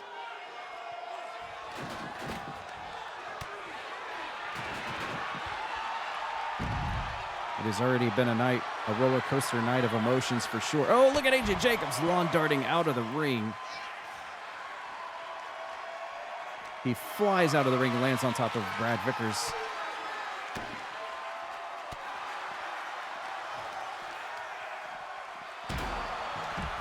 No problem, HUW. Thanks for hanging out tonight. Nice meeting you. We'll catch you next time. Off the ropes. And Maggie Moore with a super kick to the face. And that's going to be it for OG Brad Vickers here tonight. And then there were 3. AJ Jacobs in the ring with the stop sign. I would have thought that would have broken the pinup. No, and Maggie Moore has been eliminated. She made it so far to the final 3, and now it's down to the last 2. Who's going to get the title shot tonight? Will it be Burnsy? Will it be Double O Burnsy? Or will it be the superhero AJ Jacobs getting the ultimate shot against Spike Ryan and that Young Lions Championship? Burnsy thinks he has it right here. Pinfall on AJ Jacobs using the knee, and he does. Burnsy. Double O Burnsy will do it and will fight Spike Ryan later tonight for a shot at the Young Lions Championship. Great match to all 8 participants for sure. It could have gone any way. Very tough. That just goes to show just how tough and competitive the Young Lions division is right now in CPW. You love to see it.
The following contest is scheduled for one fall and is for the Women's Wrestling Championship. Oh man, big, huge match coming up right here for CPW. Huge match, one of the biggest on the card tonight for the Women's Championship.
I'm back, and I'm better than ever.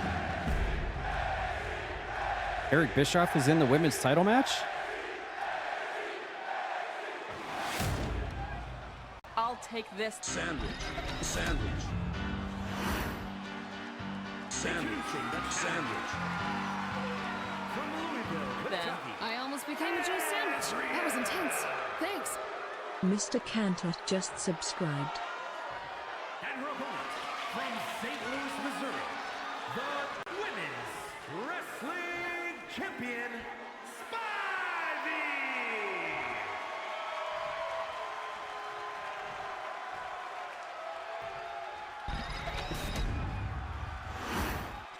All right, here we go. This is actually one of the biggest, most high-profile matches on tonight's card for sure.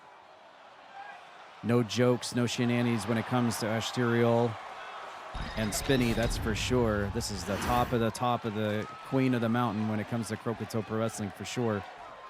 Spinny's still the only the second person to ever have the women's championship. The first, obviously, being Celestia. Spinny has held onto that belt for so long.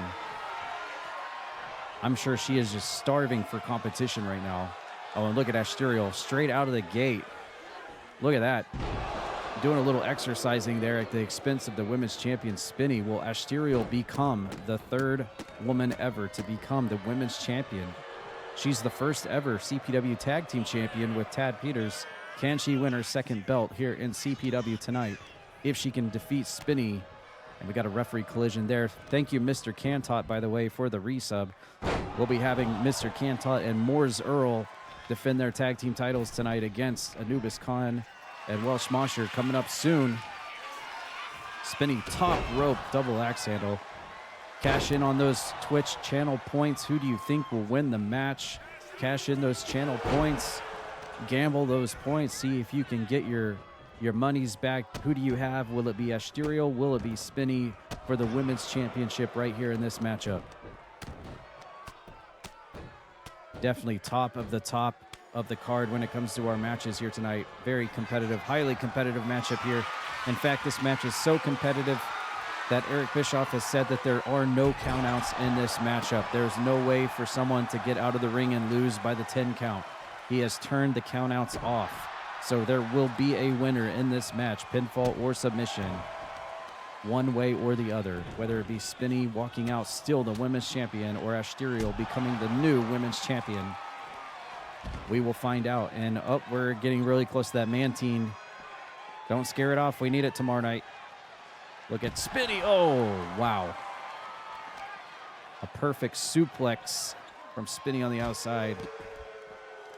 And she gets her head bashed into the sand. Still to come tonight, we've got the main event of the evening, the World Heavyweight Championship. It'll be Grem putting his World Heavyweight title on the line against RAJI. And if RAJI loses, he has to shave his entire body off of any hair.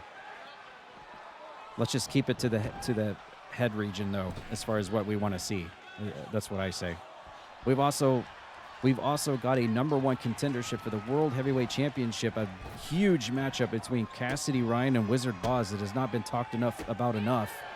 The winner of Cassidy Ryan and Wizard Boz will get a shot at the World Heavyweight Championship on the July special event for CPW. That means whoever wins, Grem or RAJI, will defend against either Cassidy Ryan or Wizard Boz next month.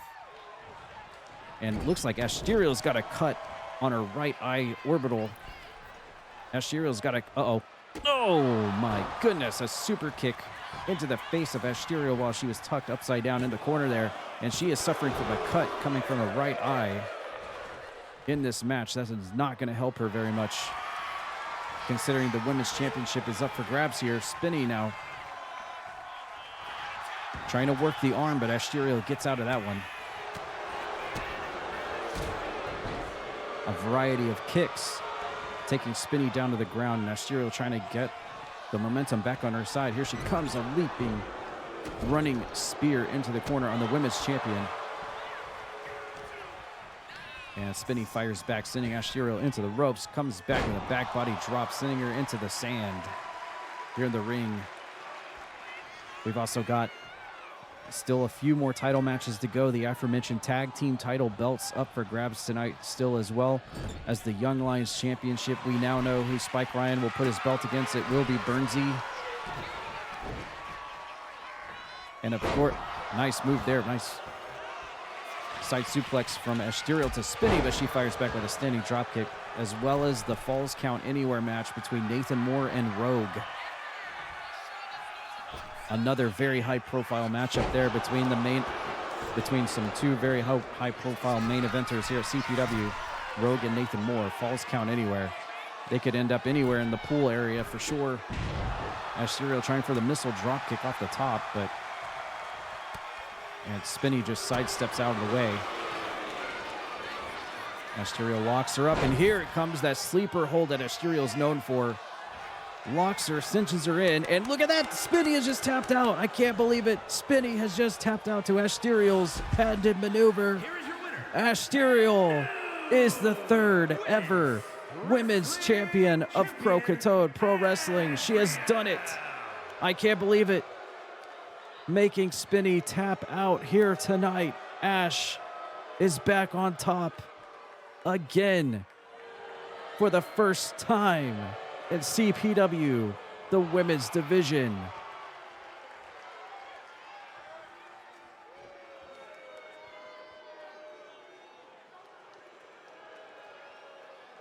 I was tapped here to die.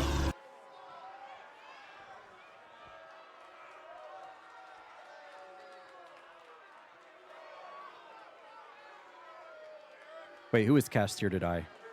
Trashback Sev? I'm calling the cops. Godlike.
rise from your grave.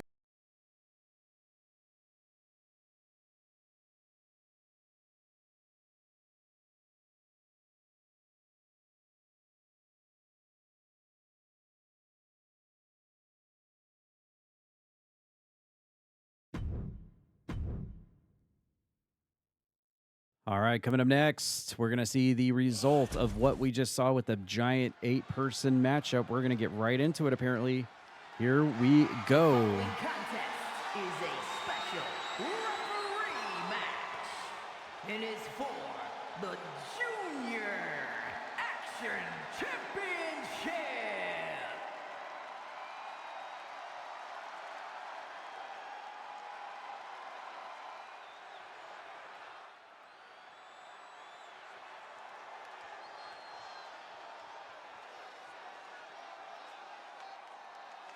Please welcome the special referee for this match, Mr. Cole.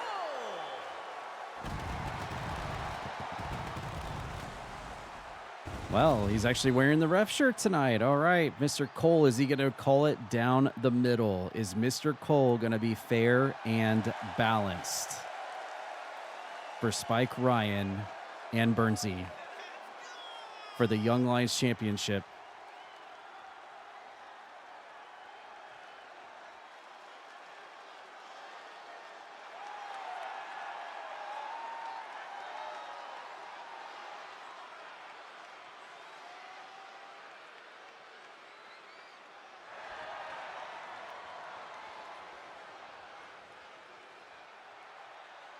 By the way, just a little asterisk here. When it comes to special referee matches, apparently you cannot have them in custom arenas. Thanks, 2K. You're welcome. That was rhetorical.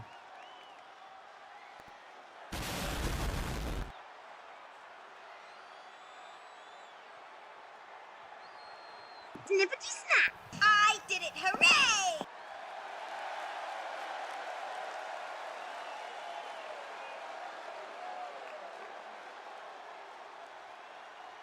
I don't think Burnsy had enough time to sip a martini at all before that last match. He's already back out here again.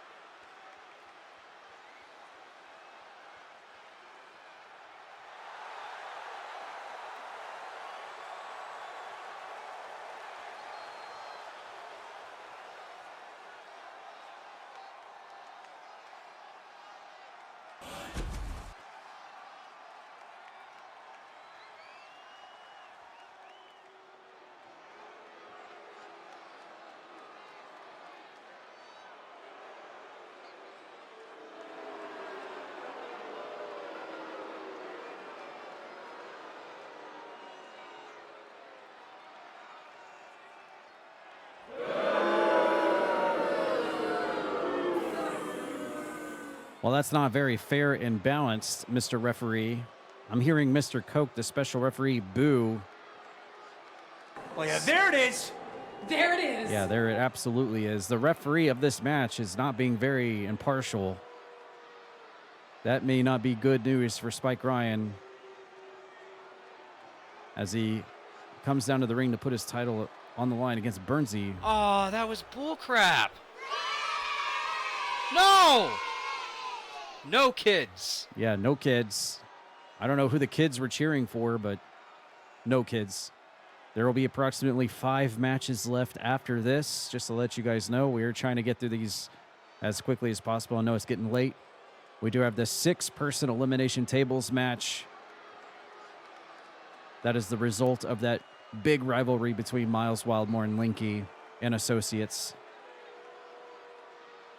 as well as the Falls Count Anywhere match between Nathan Moore and Rogue, the #1 contendership between Cassidy Ryan and Wizard Boz, and of course our main event of the evening, Grem versus RAJI for the world title and the tag team title match as well. We're getting to the real meat and potatoes of tonight's show for sure.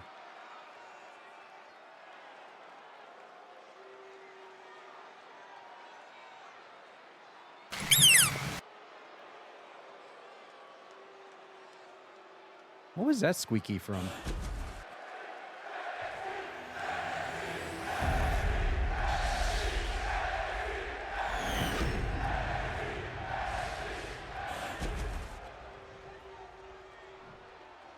Introducing the challenger.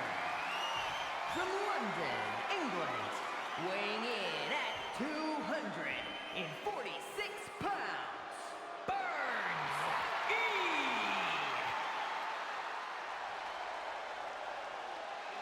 And his opponent from Virginia Beach, Virginia, weighing in at 239 pounds, the Junior Action Champion, Spike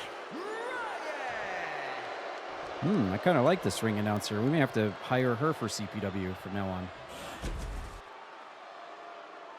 Nevertheless, there's Coke asking for the belt. All right, showing the belt to Burnsy, the challenger tonight. Look at that. Look at this beautiful blank black faceplate on the belt. Looks magnificent. One of the belts I've ever seen in my life for sure. Here at CPW, and here we go. The moment of truth. Will Coke cause shenanigans? And wow, right out of the gate, we've got a cover by Spike Ryan after he forearm shots Burnsy right at the start of the bell. And let me just make sure this is not being controllered, because I'm not seeing any thingies come up to reverse, but that doesn't mean anything.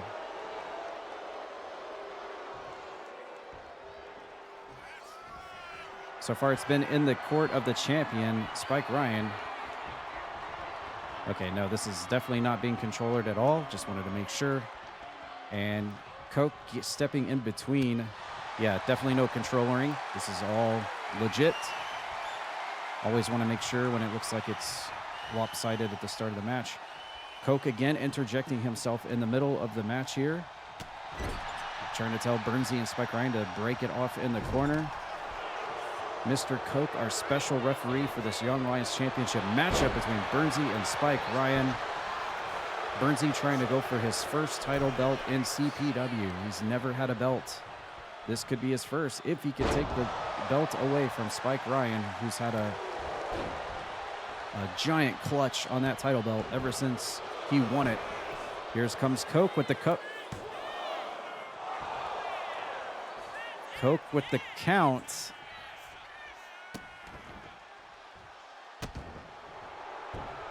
I don't know. Burnsy now working the arm. Trying to stomp away Spike Ryan while he's down. Hits the double stompers.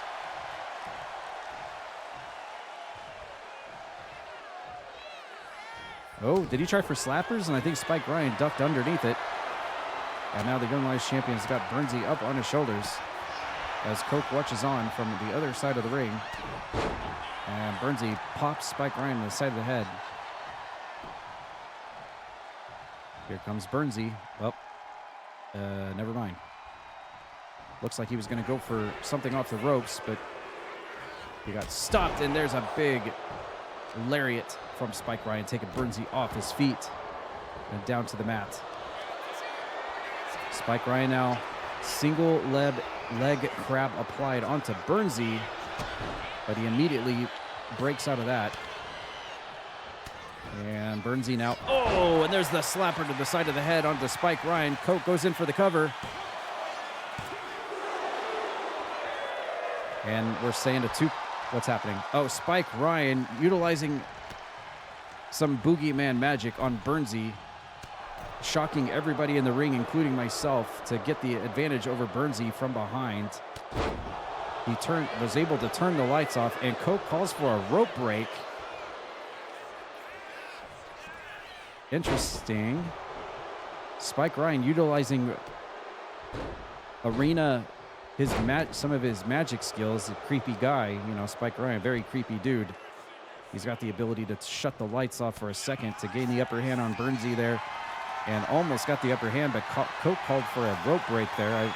camera's not close enough to actually see if it was or not, but Burnsy now stun gunning Spike Ryan over the top rope. Coke now going for a cover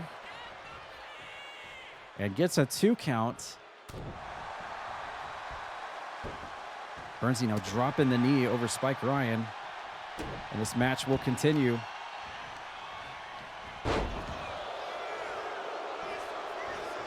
I don't know. All eyes are on our special referee in this match. Spike Ryan posing and goes in on Burnsy.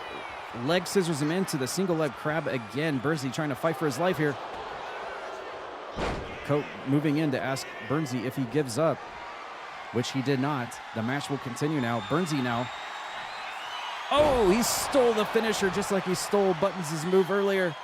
Burnsy with the end of the day finishing maneuver. That is Spike Ryan's finisher. Burnsy just stole it with his 00 skills. And now telling Spike Ryan to get to his feet and go! A slapper's over the top of the head. And Coke. Oh, he did it! And Burnsy is the new Young Lions champion. Was that a fast count? I don't know. Was that a fast count? We've got another new champion, Burnsy. 2 matches won tonight. The 00 agent of CPW has just won the Young Lions Championship, his first belt in CPW. I don't know if that was a fast count or not. We'll have to go back and look at that at the replay. Did Coke call it down the middle? Was he fair and balanced?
The following contest is a Falls Count Anywhere match.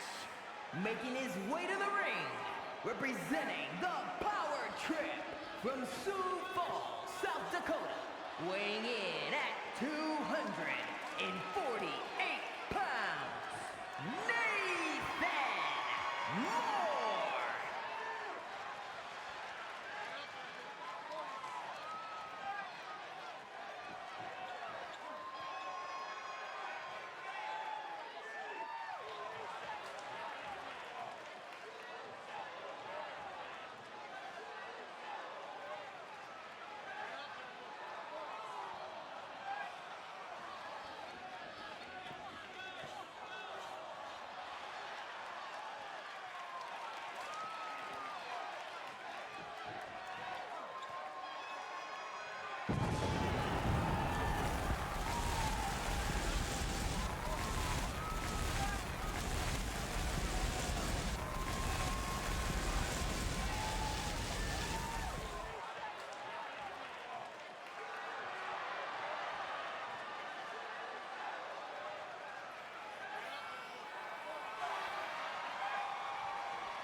from Baltimore, Maryland, weighing in at 237 pounds, Rose!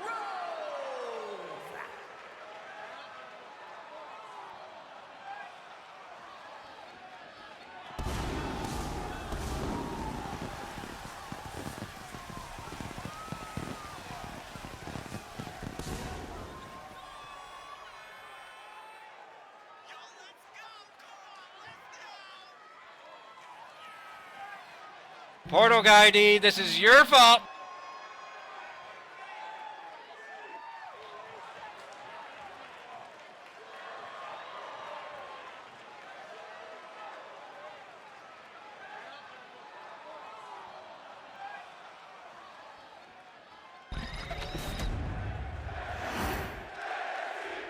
All right, ladies and gentlemen, we got ourselves another big time, prime time matchup here, as Nathan Moore will take on Rogue one-on-one in a Falls Count Anywhere match.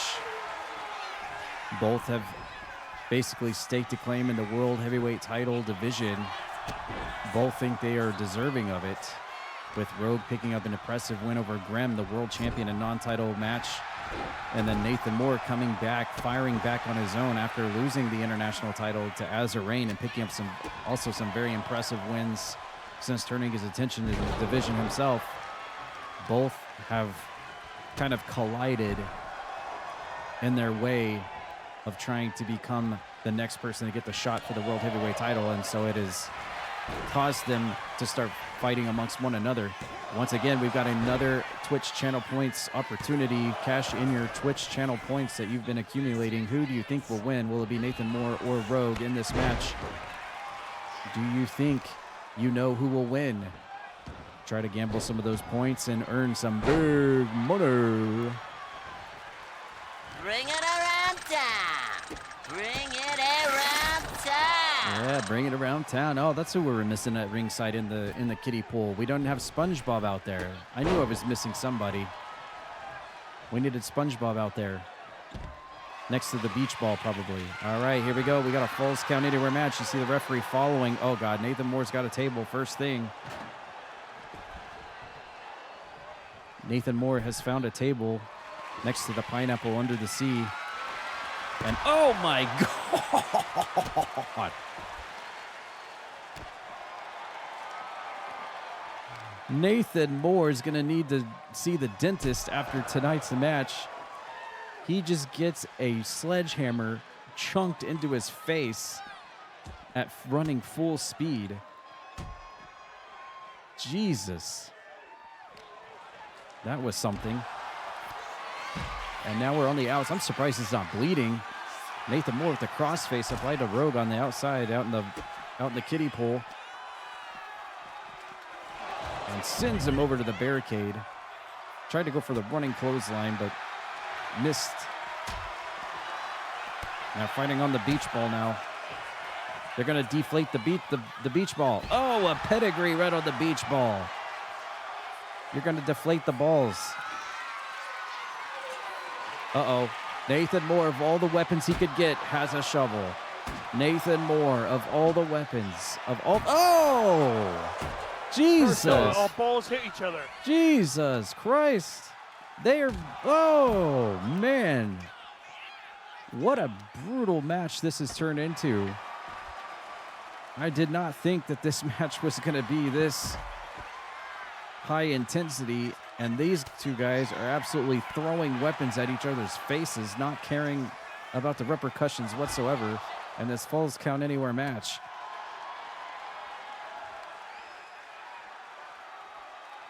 And here we go, utilizing the outside of the ring area at maximum capacity here tonight.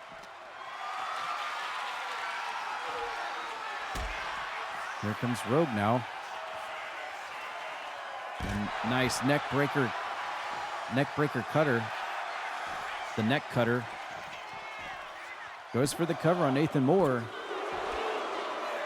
Very brutal move for sure, but not enough to put Nathan Moore away. This match will continue. 2.5 star rating so far. Enziguri from Rogue, who is on the attack right now. Lots of pain being dished out in this matchup for sure, and the steel steps gets utilized as well. Made a bit of a collision there in the corner. Quickie roll-up from Nathan Moore. The referee really slow to get over there. He was very much not expecting that. Here we go. And Rogue dropped over the barricade next to the front row. Another pin here at ringside. No outside ring counts at all. Falls are anywhere, which means they can take this fight anywhere they want. In the ring, out of the ring, out in the crowd, backstage area, back in the parking lot, wherever they want to go. They may be too focused on just trying to terrorize each other out here for right now, though. Rogue now looking under the ring for something else. Another sledgehammer. Oh, Nathan Moore walks right into a ripcord knee, and Rogue thinks it might be over. Goes for the cover after the hard knee to the face. But no, Nathan Moore kicks out before the 3.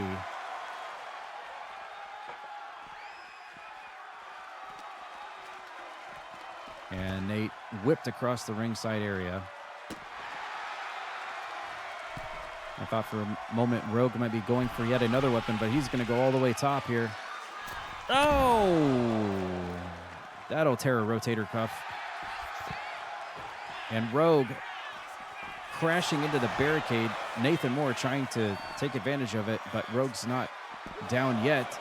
Reverses him into a pin out of nowhere, and I thought he might have had it there. Oh. The harshest toe kick I think I've ever seen. And now Rogue with a Fujiwara armbar on Nathan Moore.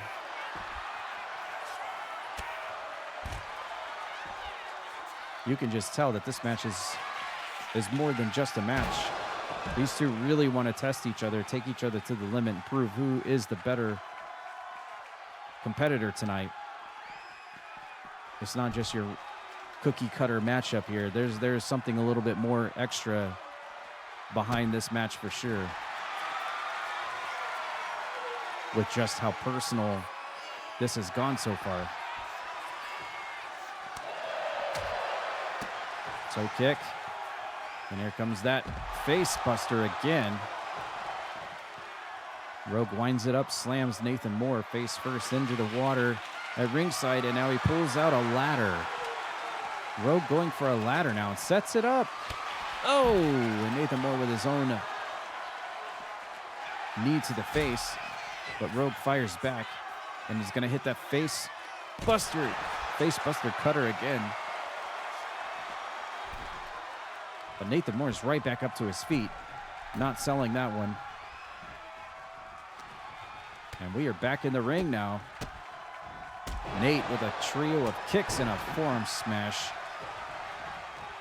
Taking Rogue off his feet. Uh-oh. And Nathan Moore, bash at the beach. Bash in the feet to the face. Sweet chin music onto Rogue. Is that enough? No. Powers out. Back in the ring we are. Nathan Moore now serving up another one. Oh! Trying to go for the curb stomp. Rogue with a massive reversal. Massive cutter reversal. Nathan Moore going for one of his patented moves, the curb stomp. And Rogue counters it in mid-air. Utilizing all of the science from Aperture Science Labs to help him counter that one. And now we're on the outside of the ring. Did he just... No! Butterfly facebuster on the outside. Nathan Moore face first into the outside of the ring, and he gets it. Rogue will walk out your winner tonight in a hard-fought Falls Count Anywhere matchup. Great match between Rogue and Nathan Moore here tonight. Could have gone either way for sure. Now choke on that, slapnut. Because I'm gonna stretch his ass like it's never been stretched before.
All right, here we go. It took a little bit of setting up, but we are set to go for our next match. And this time it's going to be down to the next chapter of Linky versus Miles.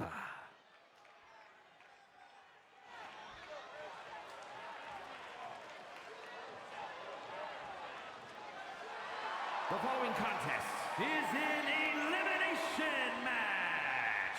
Making his way to the ring from Cherry Hill, New Jersey, weighing in at 214 pounds, Croakitoad.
The princess and the hero, Ling. Power and glory.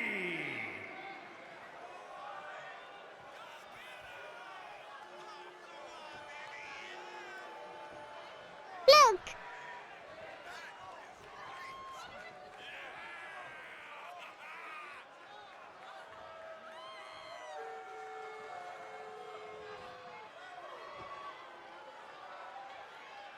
Listen!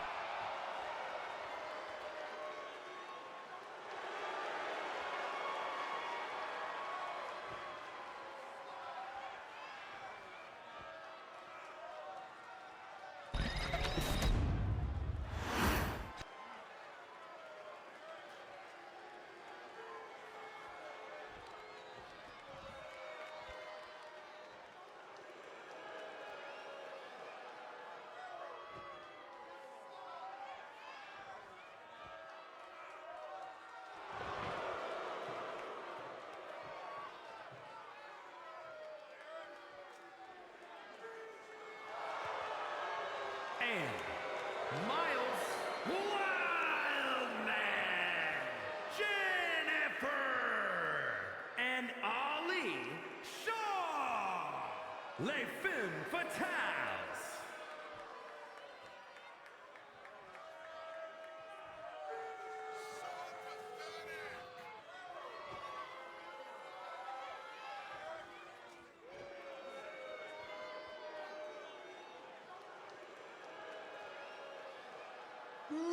You suck!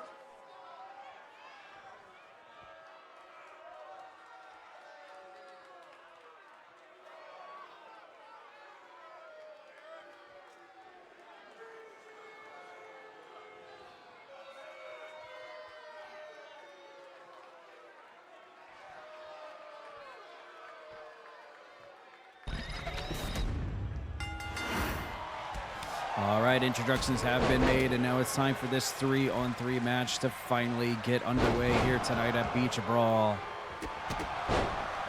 What started as the rivalry between Miles, who is originally infected by the zombie from the Dead Zone, has kind of turned his own new leaf and spread his own madness of his own kind here across the lands of CPW. Linky has been trying to be the hero of CPW as he always is and try to stop it and bring his friend back to normalcy, but Miles doesn't want it. He's too far corrupted and has spread to Alicia and Jennifer in his wake. So Linky has turned to close allies in the form of Connie, the magic girl from his own kingdom outside of CPW, and his old friend and ally, Shadow Chrono as well, which has led us to this 3-on-3 matchup here tonight, set for elimination rules. The only way to win is to put your opponent through a table. Pinfalls won't count, submissions won't count. There are no DQs or countouts. You'll notice there's not even a referee in the ring. One by one, people will start to be eliminated by tables until there's only one team left standing, as this rivalry includes everybody. Oh my goodness, Connie chunking a table across the ring, trying to target somebody. Oh my God, that table went flying out to the... That might be a lawsuit waiting to happen. We might be hearing from Wizard Buzz here soon about that one.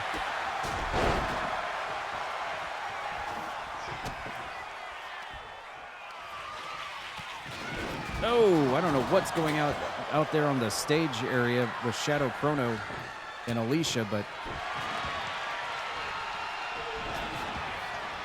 there are some dangerous moves happening. Uh-oh, Miles has got Linky up on the shoulder with that table nearby.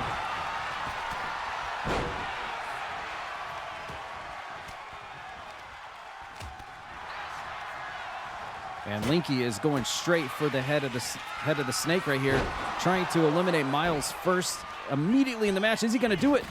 Oh, suplex, danger close next to that table there. And now Miles is going to reverse it, but look at that. Alicia unassumingly saved Miles from being crunched through a table by knocking the table down. That was very, very close. And there comes Shadow Chrono in to help his partner, but gets caught with a European uppercut from Miles. Linky is up on the top rope and goes for Alicia on the outside. Big splash outside into the pool. As we see teammates trying to work together to move the tables out of the way so that their partners do not get crunched through them. They do not want to be a 2-3 disadvantage for sure. And we see Connie working on Miles now as Chrono is working on, I believe that's Jennifer inside the ring. Yes, that is Chrono and Jennifer in the ring. Linky looking under the ring for yet another table. How many tables do we have out in this thing right now? Ooh, and Chrono gets yoinked over the top rope there. And it looks like everybody is back in the ring again. We got to watch this one closely. There is action everywhere, and it's been 120 miles per hour since the bell rang. Oh! Chrono was very close to falling himself backwards into the table.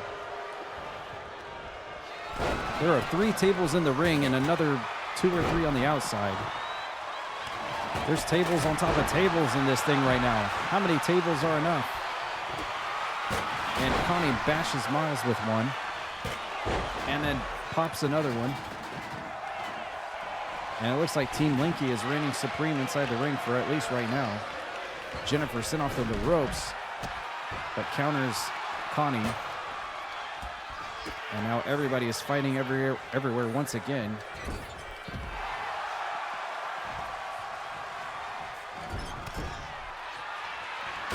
And Chrono comes in and busts the table up. He tried to stop Jennifer from attacking Connie, but didn't work. Miles working on Linky on the entranceway. As we get a close look of Sting in the rafters again, next to his vulture. Electric chair drop from oh my God. Connie just popped Chrono in the head with a table.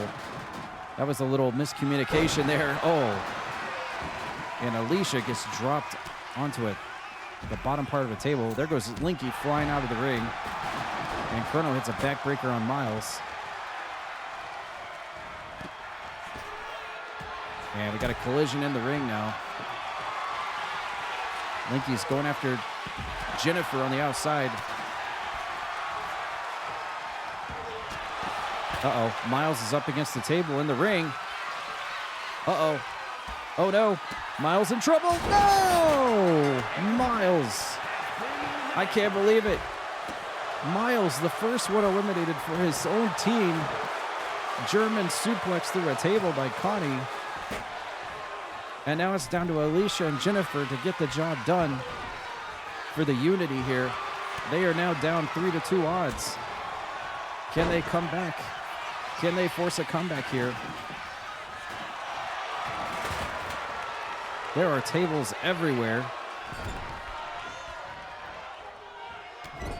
I can't believe, I think Miles might have underestimated Connie there on that exchange and was totally not expecting to get the German suplex. And Connie, it looked like Connie was going to go for another one. Not on the man team. No! Chrono! I need that man team tomorrow night. Chrono! You had everywhere in the ringside area to do that.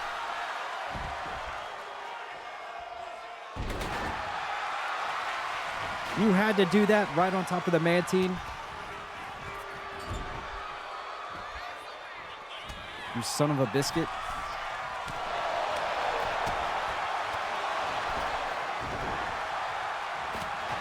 Just for that, now I want the unity to win. Oh, she was going to go for it. Oh, rupee cutter. Linky with the rupee cutter. Chrono! Top rope to the outside. Huge elbow drop into the pool. Man, what? Did Connie eat her asparagus before this match or something? What the hell is going on with Connie in this match? Jesus.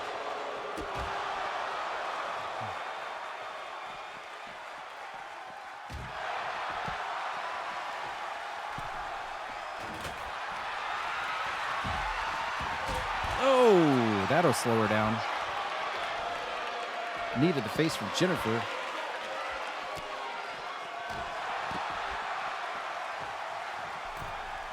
And Chrono working on Alicia on the outside. Alicia and Jennifer, their backs are... Ooh, Linky missed that one. Alicia and Jennifer have certainly got their backs against the wall here and have got their work cut out for them here. At 2-3 disadvantage in this table match. That table just glitched against the ropes. And here comes... Every time Alicia's able to get something going, then the disadvantage comes and stops it in its tracks. And now we're all on the outside again. This has turned into a pure sixer for sure, which is quite funny considering we're basically on a beach. Wow. And Linky's got a mannequin arm. I'm not even going to ask where he found that. Alicia and Jennifer are getting hammered here, and Miles just kind of evaporated from this match.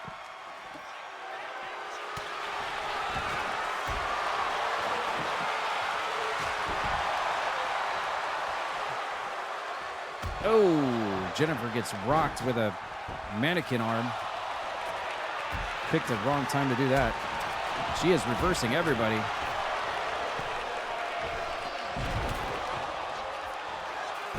I just saw a fluorescent light tube roll out of the ring. Here's a table. We've got tables set up now. Oh, DDT onto Alicia. Chrono is glitched, I think. Why do I get the feeling we're going to see some kind of really weird glitch happen?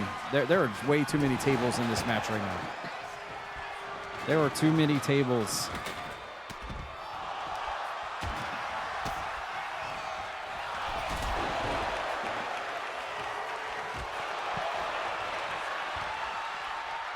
Now Chrono's got Alicia.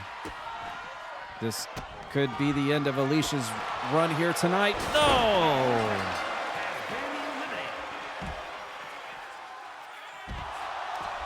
And a Frankensteiner from Chrono has eliminated Alicia from this match now. And then it was down to Jennifer. It's 3-on-1 now against Jennifer. Can she mount a comeback here? I wouldn't say it's all said and done because you never know what's going to happen at CPW. But it doesn't look very good right now for Jennifer, who's got to battle 3 different people at the same time. Oh my goodness, the magical powers of Connie reverberate through that sledgehammer that was brought to CPW from the island. That sledgehammer has got magical properties attached to it. Jennifer does not want to be hit with that thing. Oh my God. The sparks are flying. Oh my God. Are they trying to put Jennifer on the injured list here? Oh no, not a guitar. Oh, guitar. Because I'm going to stretch his ass like it's never been stretched before.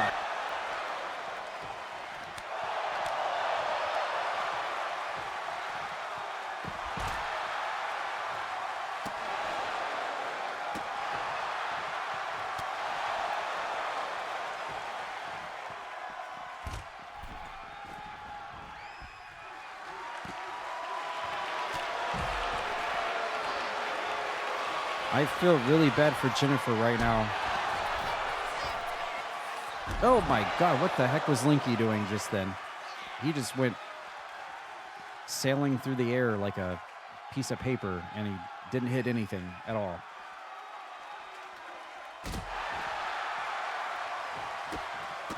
Man, Jennifer is getting rocked right now.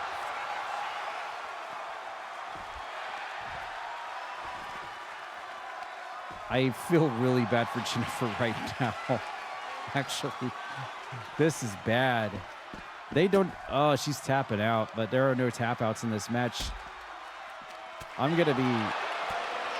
Oh, my God. Oh, Jesus. They're throwing things at her, not letting her move at all. Oh, my goodness. Every time she's able to walk away, she gets splattered by somebody.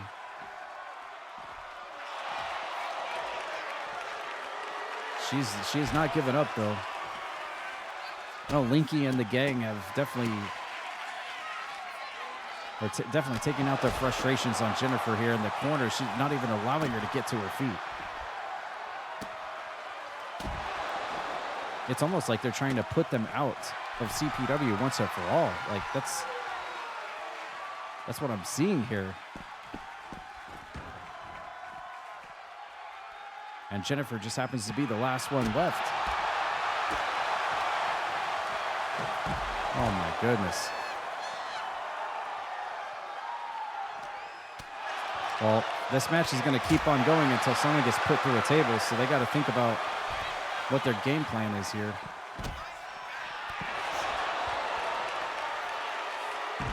Oh man.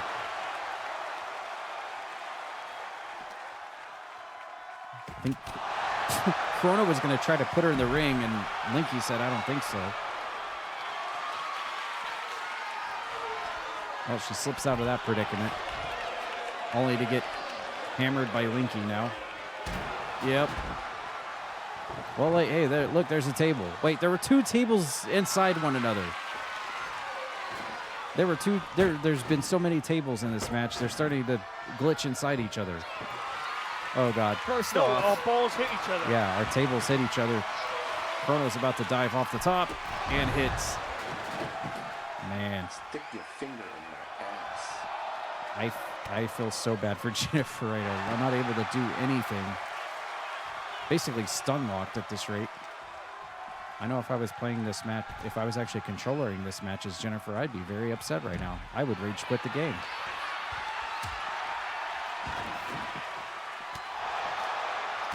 I'd be calling this game trash, garbage, and stupid for sure. Oh my God. Jennifer's gonna definitely need a medic after this. They can't even get her in the ring. No, God, there's that sledgehammer again.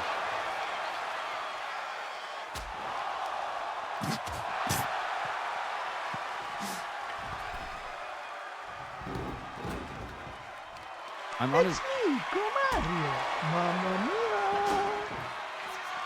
honestly surprised. I'm honestly surprised that Alicia and Miles have not come back out here to just save Jennifer from this complete obliteration. She needs somebody out here to stop this madness. Who cares? Well, there you go with the random. Oh, and she's tapping out again, but again, doesn't matter because there are no tap outs in this thing. You got to put them through the table.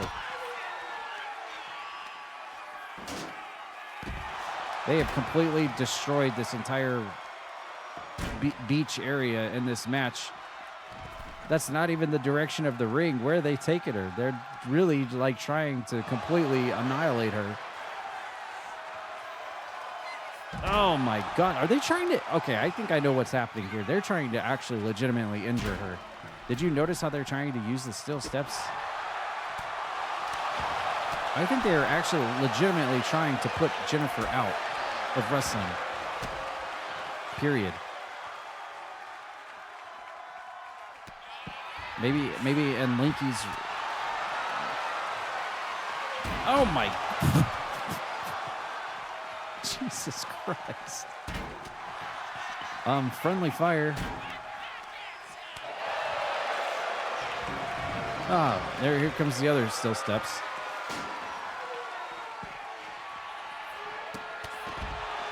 Good God.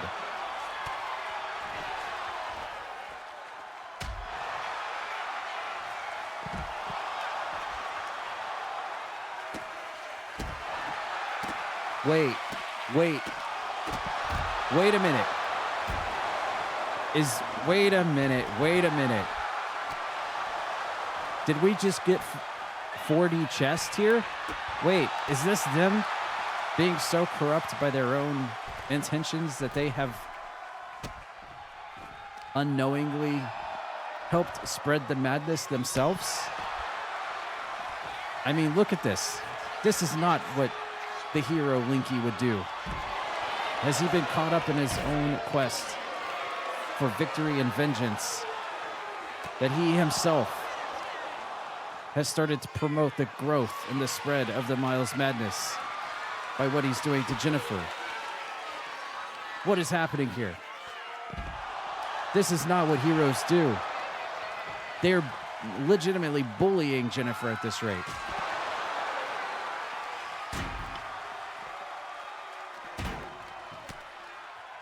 In their quest to become such the good guys, they found themselves doing not so good things right now. Because this is not very characteristic. Oh my God, they won't even put her in the ring.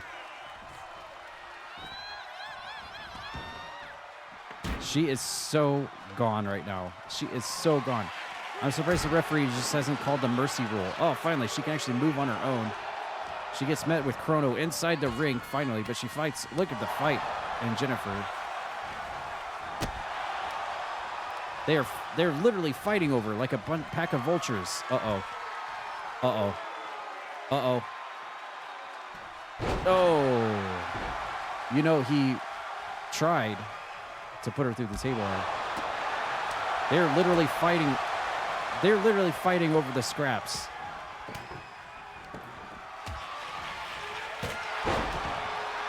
Oh my goodness. I mean, maybe, just maybe, Jennifer might be able to fight them off here, but I don't know. I don't know. Jesus. Look at all the table shards. I've never seen so many table shards in this ring.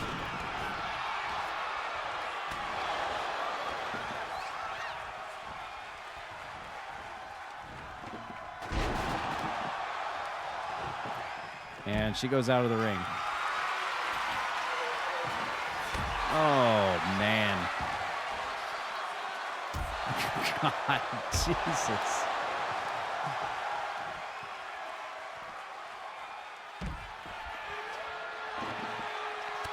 Oh.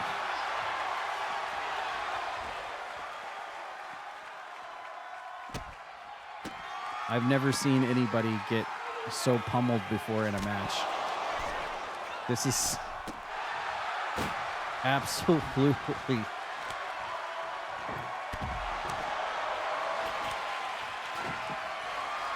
Oh, man.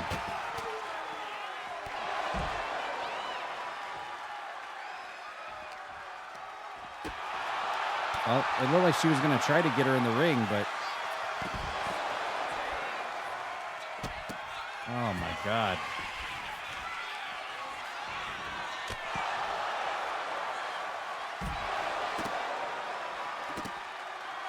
At some point, you got to start wondering if there's going to be some kind... Oh. You got to start wondering if at some point someone's going to have to come out here. Eric Bischoff maybe just going to have to come out here and call it some kind of mercy rule or something. We're looking at a very serious personal injury here if this match continues this way, if not already. I mean, this is just...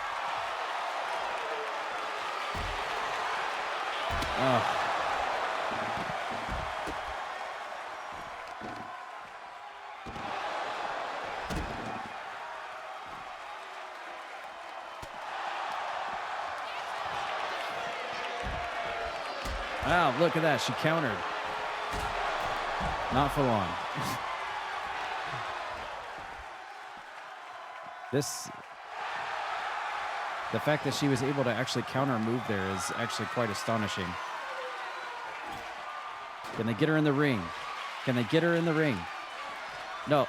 They try to double team them. Oh, the reverse Irish whip. Now we're in the corner.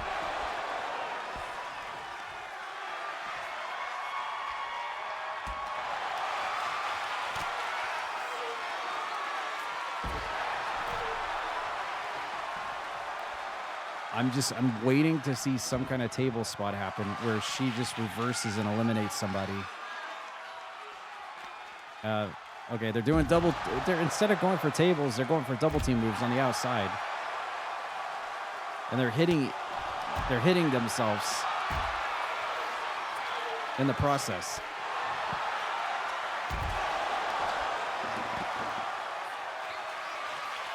Honestly, you know, I think if she's able to eliminate Connie, she might actually have a chance here against Chrono and Linky. I feel like Connie has been the true menace of this match tonight for their team. If she's able to somehow like kind of reverse some kind of table move or something, she might still have a chance here to win this thing. But the question is, can she get into the ring to actually do it? Because right now she's just getting body blocked and she can't get it to the ring where the tables are. And they won't put her in the ring.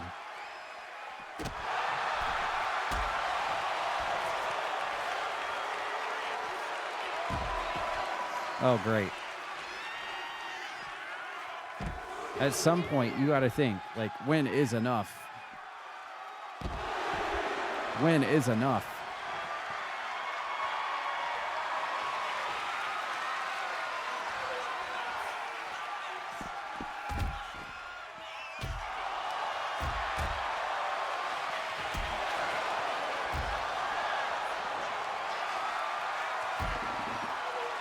Chrono just is emphatic on trying to get her to tap out or something. Oh, can you get her in the ring? Oh, man, they're just fighting over the scraps.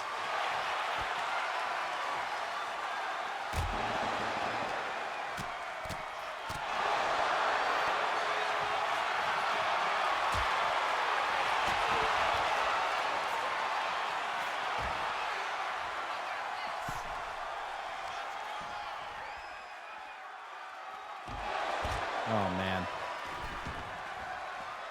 That could have been her opportunity to try to do something there, but... Oh.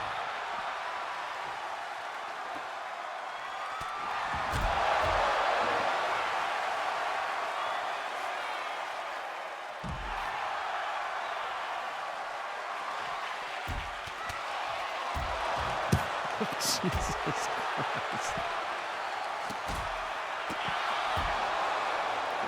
You hit your own partner there.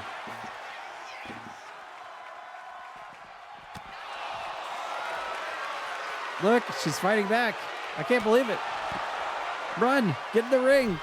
Get in the ring. She did it. She made it. Oh, my God. She's fighting back. Oh, my God.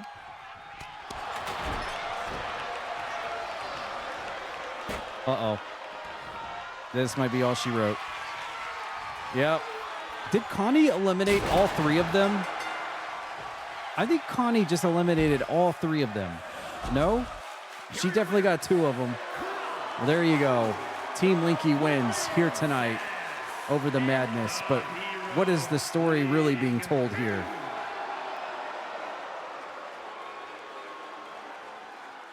You suck.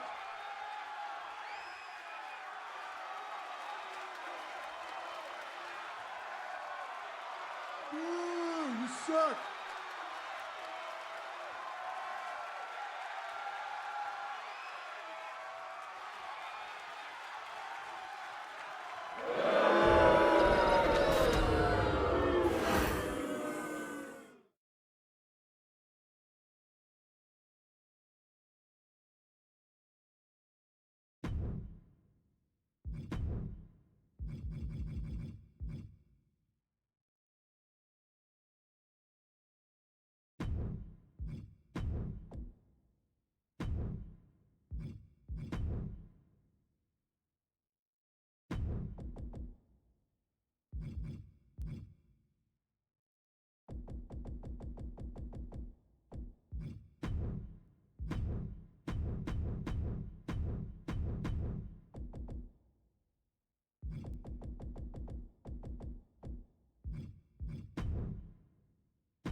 You suck.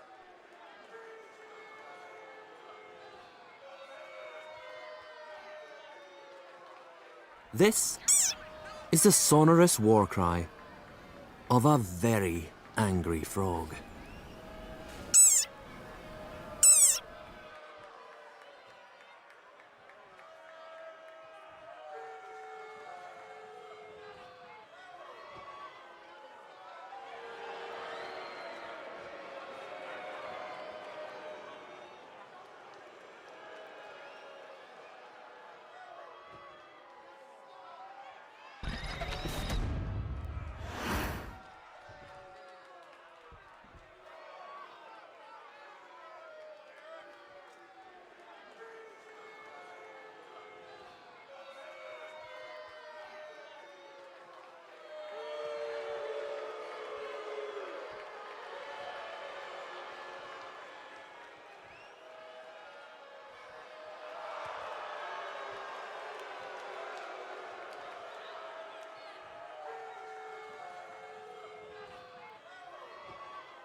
is a tag team match set for one fall and is for the World Tag Team Championship.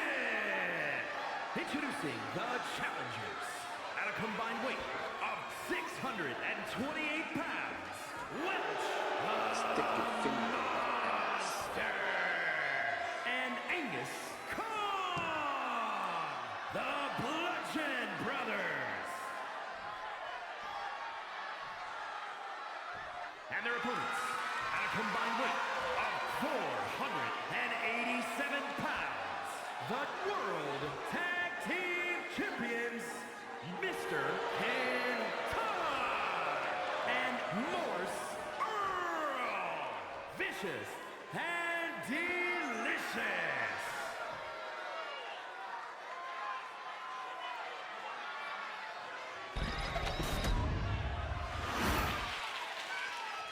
Well, now that the introductions are done for our World Tag Team title match, and yet another rivalry that's been going on for eons and eons here in CPW, let me address the elephant in the room, and that's the fact that I don't see Lady Lavin and I don't see the rumored to return Bacon Laura.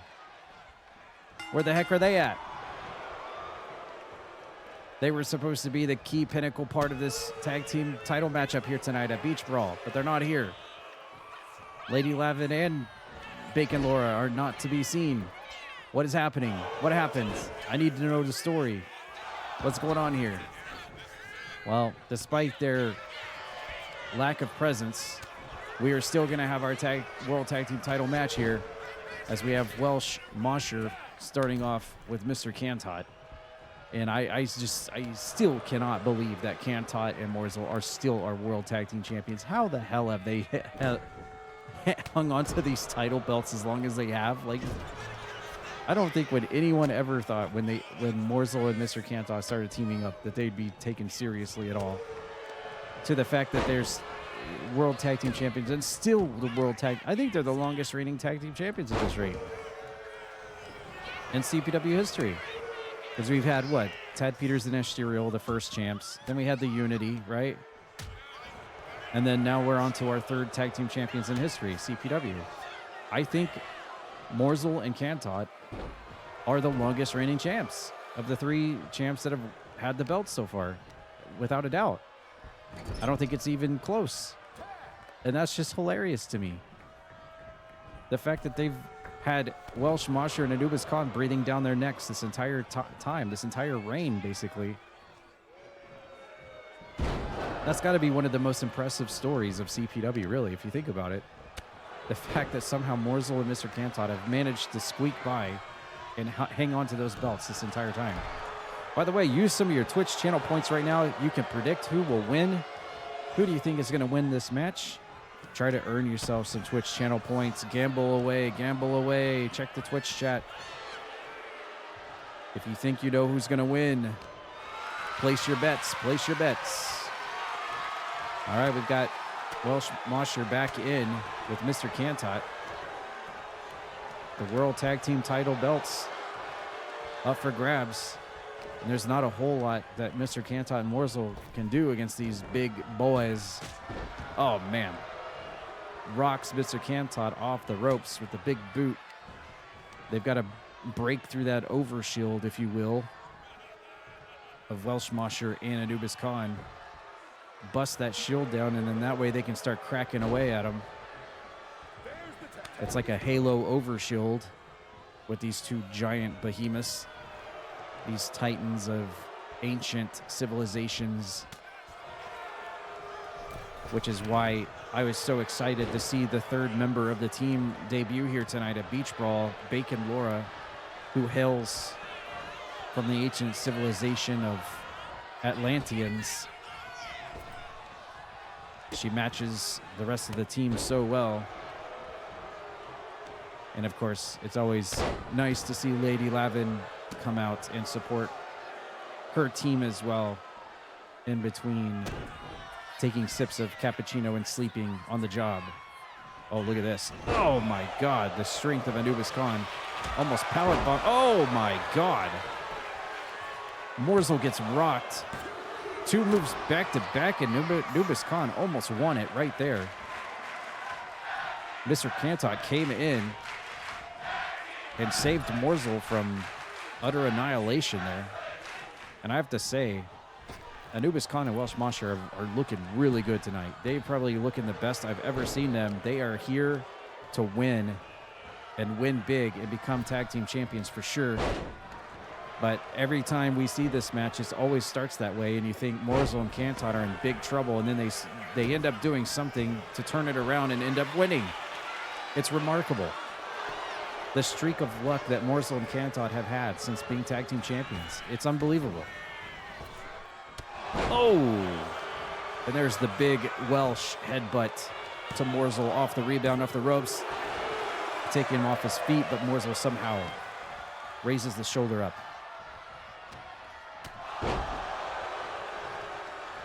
Morsel getting hammered there, and he's going to try to leap and make a tag to his partner, Mr. Kantot, as Anubis Khan comes back into the ring. And look at this overhead press slam by Anubis Khan on a Mr. Kantot, the CPW's sexiest man in the land. And Anubis Khan catches Kantot. Oh! Catches Kantot, doesn't release, and choke slams him right into the sand. Here at Beach Brawl, another constant tag between Anubis Khan and Welsh Mosher, just making tags left and right. That's how you do it. That's Tag Team Wrestling 101 right there. Isolate and constant tags for sure. They're doing it tonight. Welsh Mosher. Oh, wow. He's going to do the same thing. Wow. Mr. Kantot getting pancaked into the ring mat. At first, a clutch choke slam from Anubis Khan, and then one from the Welsh Mosher. I don't know which one would be worse, to be honest. But Mr. Kantot gets them both. Morsel comes in, makes the save. And another rapid tag, this time to Anubis Khan. Mr. Kantot trying to fire back with some ammunition. But Anubis Khan, just the size and strength, just playing way too much right now. Another tag. Welsh Mosher back in. I'm telling you, these guys have come to play tonight. Lateral press. Oh, Welsh Mosher going to try it. It's sneak one past the referee. I mean, honestly, that wasn't even really required at this rate. They're looking good. They don't need to do that kind of nonsense. Oh, man. Big flapjack on Mr. Kantot. Launches him off the beach into the middle of the ocean on that one.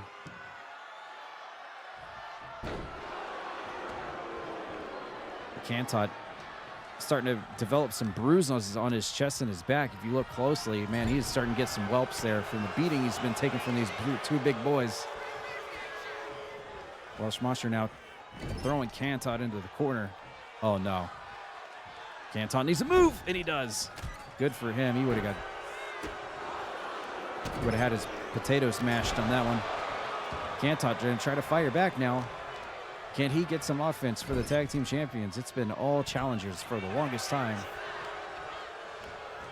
A little bit of offense back here from Mr. Kantot. Tries to dive in and just gets wiped. Oh my goodness. The full sheer weight of the Welsh Mosher onto the solar plexus of Mr. Kantot. And here comes the Welsh Mosher. Oh! He had the whole wind up and everything. Good God. Morsel needs to get in there and make the save. Kantot. No! It's a night of new champions. Holy crap. Welsh Mosher and Anubis Khan have finally done it. We have new tag team champions. Another champion goes down in CPW. I can't believe it.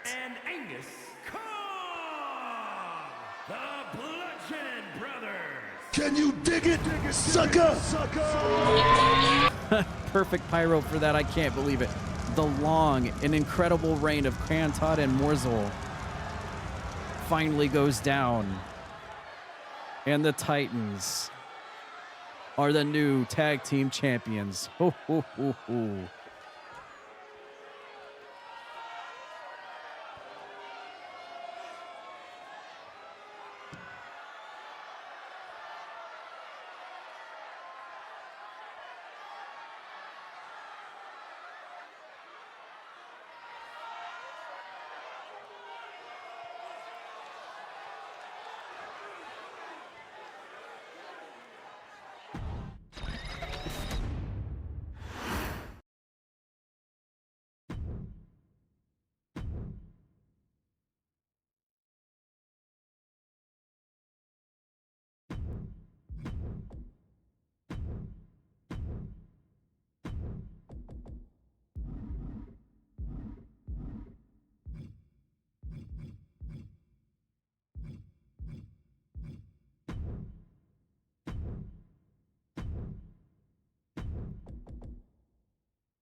All right, ladies and gentlemen, it's time for our semi-main event of the evening.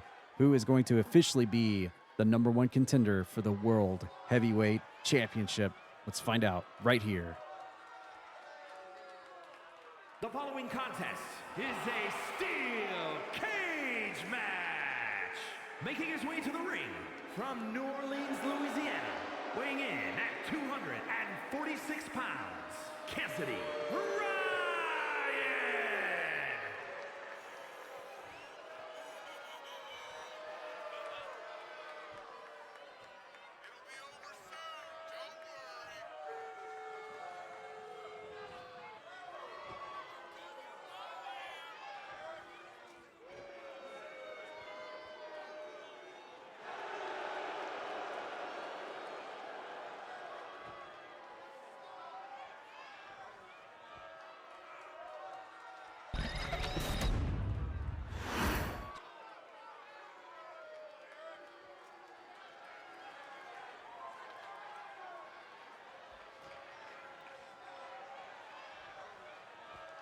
And his opponent from Dallas, Texas, weighing in at 243 pounds, the Witch Doctor, Bob!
Well, we never know that this was going to be a steel cage match until just now, but surprise, it is. The cage match of destiny goes down around them, and now we have Cassidy Ryan versus Wizard Boz. The winner of this will get the ultimate shot, the biggest shot you can possibly get in CPW, a shot at the World Heavyweight Championship to headline and main event July's pay-per-view against the winner of our next match. Will it be Grem? Will it be RAJI walking out as the World Heavyweight Champion in our next match? Whoever it is will have to defend against the winner of this next month. And straight out of the gate, Wizard Boz trying to look for the quickie inside cradle there. But Cassidy Ryan isn't having any of that. I've been told that you can escape the top of the cage or go for pinfalls and submissions, it seems. Nobody there on the leg drop. Another opportunity for you to cash in and try to get some Twitch channel points. Who do you think will win? Make your prediction now. Will it be Wizard Boz or Cassidy Ryan? Cash in on some channel points if you think you know who's going to win. Earn some money back. Gambling. Cassidy Ryan getting stun gunned over the top ring rope, and now Wizard. Wait. I'm not controlling this. Okay, weird. I don't know why that button was popping up on the screen there. This is not being controlled, I assure you. Oh, and Cassidy Ryan gets booted off the side of the cage as Wizard Boz tries to climb over the top. I'm not sure why the buttons are popping up on this CPU match. Did he grab him? He didn't grab him. And I think that's it. Wizard Boz has immediately climbed out of the cage, and that's it. I can't believe it. Sometimes it's hit or miss on those steel cage matches, but Wizard Boz ends it prematurely. And he has just won, landing out into the pool. Wizard Boz being sneaky, winning it quickly. And it will be Boz at a 0.5 star match rating. Wonderful.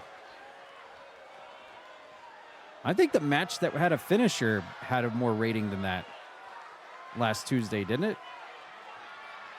The one where Nathan Moore got hit with the finisher, I think even that was a 1-star rating. Jeez. Tough crowd for the cage match.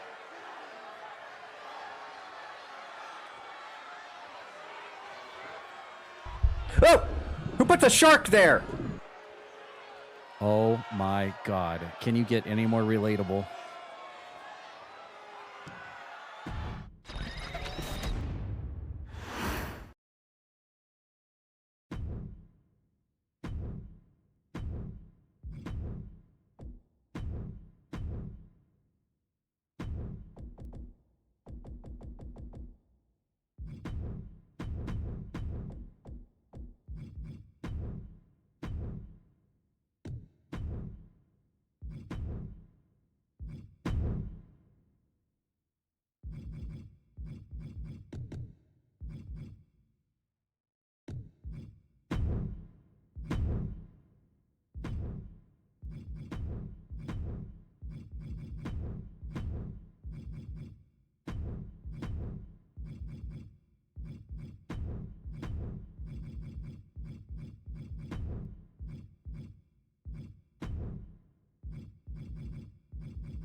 Train runs at whole grain, baby! Wow! Why are you running?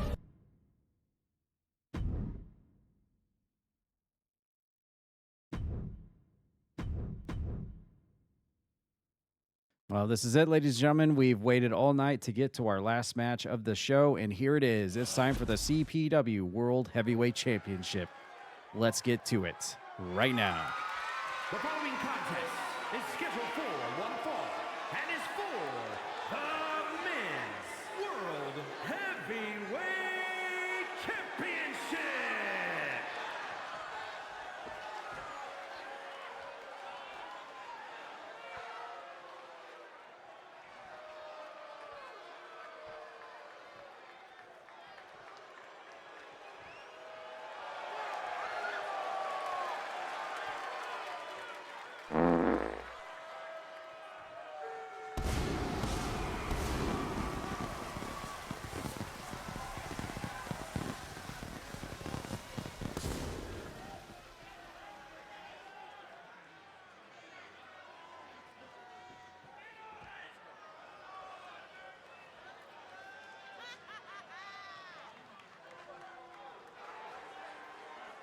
Nerf this.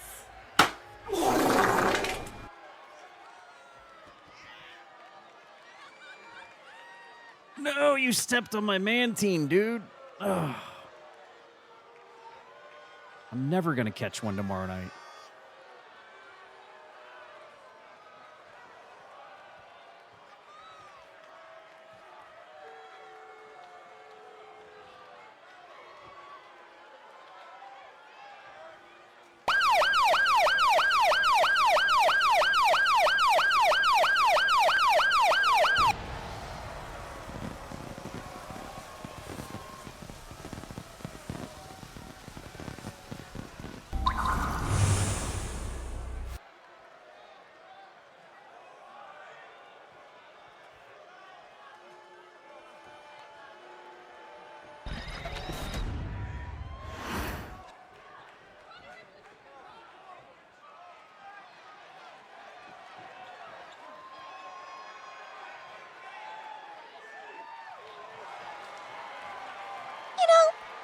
over 14 million possible futures, and at this rate, none of them end well for you.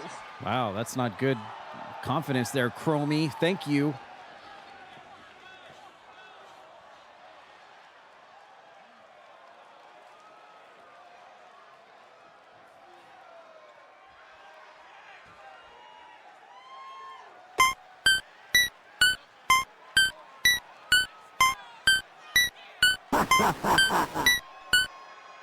Never before did I ever think that Shredder would go along with Lavender Town.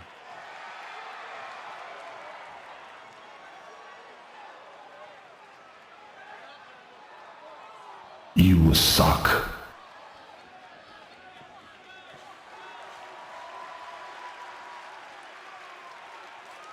It's game over, man. It's game over.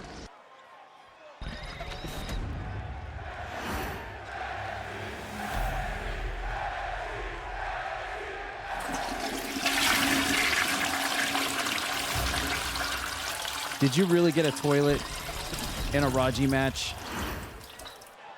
Introducing the challenger from Little Rock, Arkansas, weighing in at 344. Can you dig it, suckers?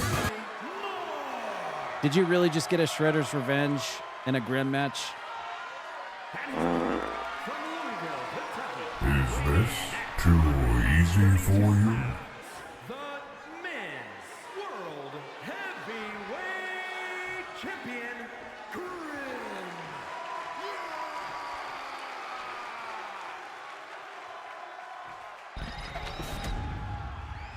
Well, here we go. It's main event time. Will Grem walk out still the only World Heavyweight Champion in CPW history? Or will RAJI become the second person to ever have the title belt? RAJI either walks out with that belt, or the next time we see him after tonight, he will be completely shaved all the way down. Bald, bald, bald. Baby Roxas Bald will be RAJI the next time we see him if he cannot win tonight against Grem. Here we go, one-on-one, our last match of the night. Who wins the World Heavyweight title? The biggest prize you can get in all of CPW. Let's find out. Obviously, Grem's got a... Stop it! Don't open that door! Grem's got a very uphill battle to climb here against the big biscuit known as RAJI. He's got to tear through that overshield and tear through him there. He's done it before, though. Remember, back at the big one, Grem was actually able to defeat RAJI and retain the World Heavyweight title. He's done it before. He knows he can beat him, but RAJI's reinvigorated this time. He knows that this is his last chance, his last opportunity before Wizard Boss steps in to take on the winner of this next month. This is going to be really his last opportunity for that World Heavyweight title. He's got to win it. Did you just random another toilet flush? What the hell? Grem slips over the shoulders. Toe kick. Oh, he already busted through the overshield of RAJI. Look at this. He's got RAJI up on his shoulders. Oh, kneeling powerbomb dead center of the ring and goes immediately into the... I feel like RAJI probably farted a few times there, so this probably wasn't the best position for Grem to be in. Get a load of this. Yeah, there was definitely a load of this, I'm sure, after that powerbomb, but he has already torn through that overshield, and look at that, RAJI just yoinking Grem towards the rope. Oh, God. Oh, he missed.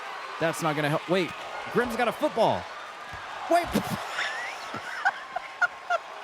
Wait, is this illegal? You are not prepared. Wait. There's too many randoms. What? Was that illegal? He just threw a football in his face. The referee didn't say anything. Stay out of trouble. Wait, was there a football? He just threw a football at him in a World Heavyweight title match. Was it legal? Grem, what? He's got a pinfall on him. Kick out at one. Literally just wait. Oh, okay. Here we go. Yeet, yeet, yeet. Or cowabunga. By the time I noticed, I don't know what his version of that is. All right, here we go. Entire After city the Grem was punch. infested with zombies. Ah, shut up, Kendo. No one cares. We're in a world title match here. Let me do my job, bro. Grem now taking RAJI to the corner.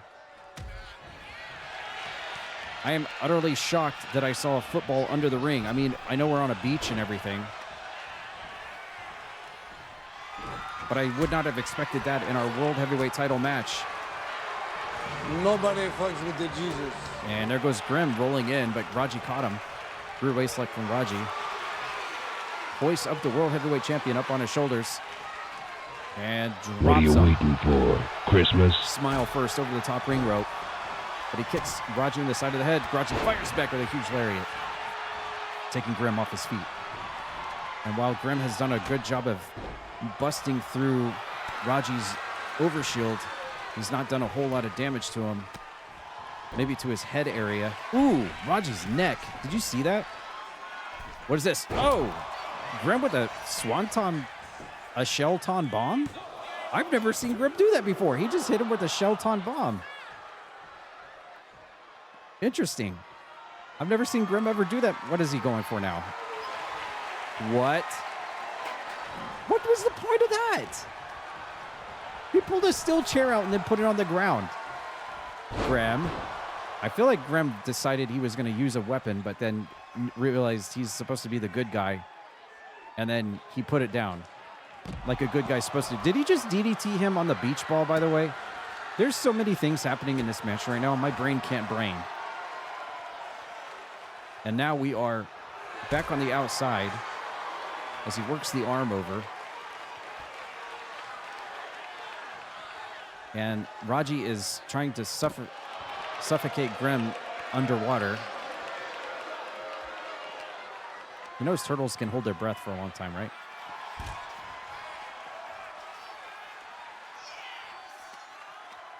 I guess it depends on what kind of turtle Grem is, really, if you look down, if you think about it. Either way, we're on the outside of the ring now, and the referee's not making any effort to make any kind of ring out counts. So I guess we're not going to be seeing any cheesy 10 counts on this one since the World Heavyweight title's on the line. And I think that's a good decision. I don't want to see anybody lose by count out or anything like that. Not in a match like this. Grem tried to reach in and RAJI fires back, and there's his big Oklahoma slam. He just slammed Grem into the sand. Is this it? No, Grem kicks out. RAJI was 1 second away from becoming the World Heavyweight Champion of CPW. He is feeling the momentum right here on Grem, but Grem fires back, pops him in the back, and hits him with a drop kick. And now he rolls RAJI over, hooking the leg. I don't think this is going to be enough. No way. No. The drop kick to the back of the head was not enough. Grem's got to do a little bit more. And look at the strength of Grem, able to hoist RAJI up. Oh, and hits a shoulder breaker. Scott Norton style, right in the middle of the ring. Here comes the world champion. Oh, there it is. The pizza roll. Grem hitting the pizza roll does not go for the cover. It goes outside of the ring. What is he doing? He goes out to the pool, comes back in, and now Grem's got a finisher locked in. What's this? Here it is. Cowabunga plunge. Double RDT onto RAJI. He hits him with the 1-2 punch. Is that going to be it? Grem 1-2. No! Oh my goodness. Hits him with the SIG, hits him with the fin. RAJI powers out. RAJI knowing this is... Blocks. I'm going to climb the shit out of you. RAJI knows this is where it all ends for him. Telling Grem to get to his feet. He's got him up on the shoulder again. Oklahoma slam again. Peeling Grem away from the ring ropes. Uh-oh. I've got a bad feeling about this, ladies and gentlemen. Grem might be in big trouble here. The Oklahoma slam from RAJI again, soaking in all the hits that Grem hit to him, and he did it! RAJI has done it! RAJI is the new World Heavyweight Champion of Croakitoad Pro Wrestling. He did it! He came back, and he has done it! RAJI, the second ever World Champion in Croakitoad Pro Wrestling history. Grem has been dethroned. Finally.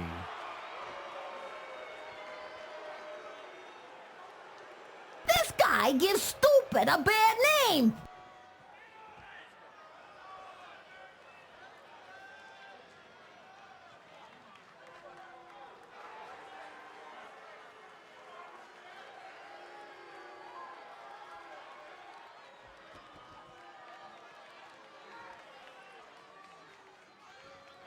And so that immediately, well, we immediately know now it will be RAJI defending his new World Heavyweight title against Wizard Boz next month, RAJI versus Wizard Boz for the belt. That should be a match.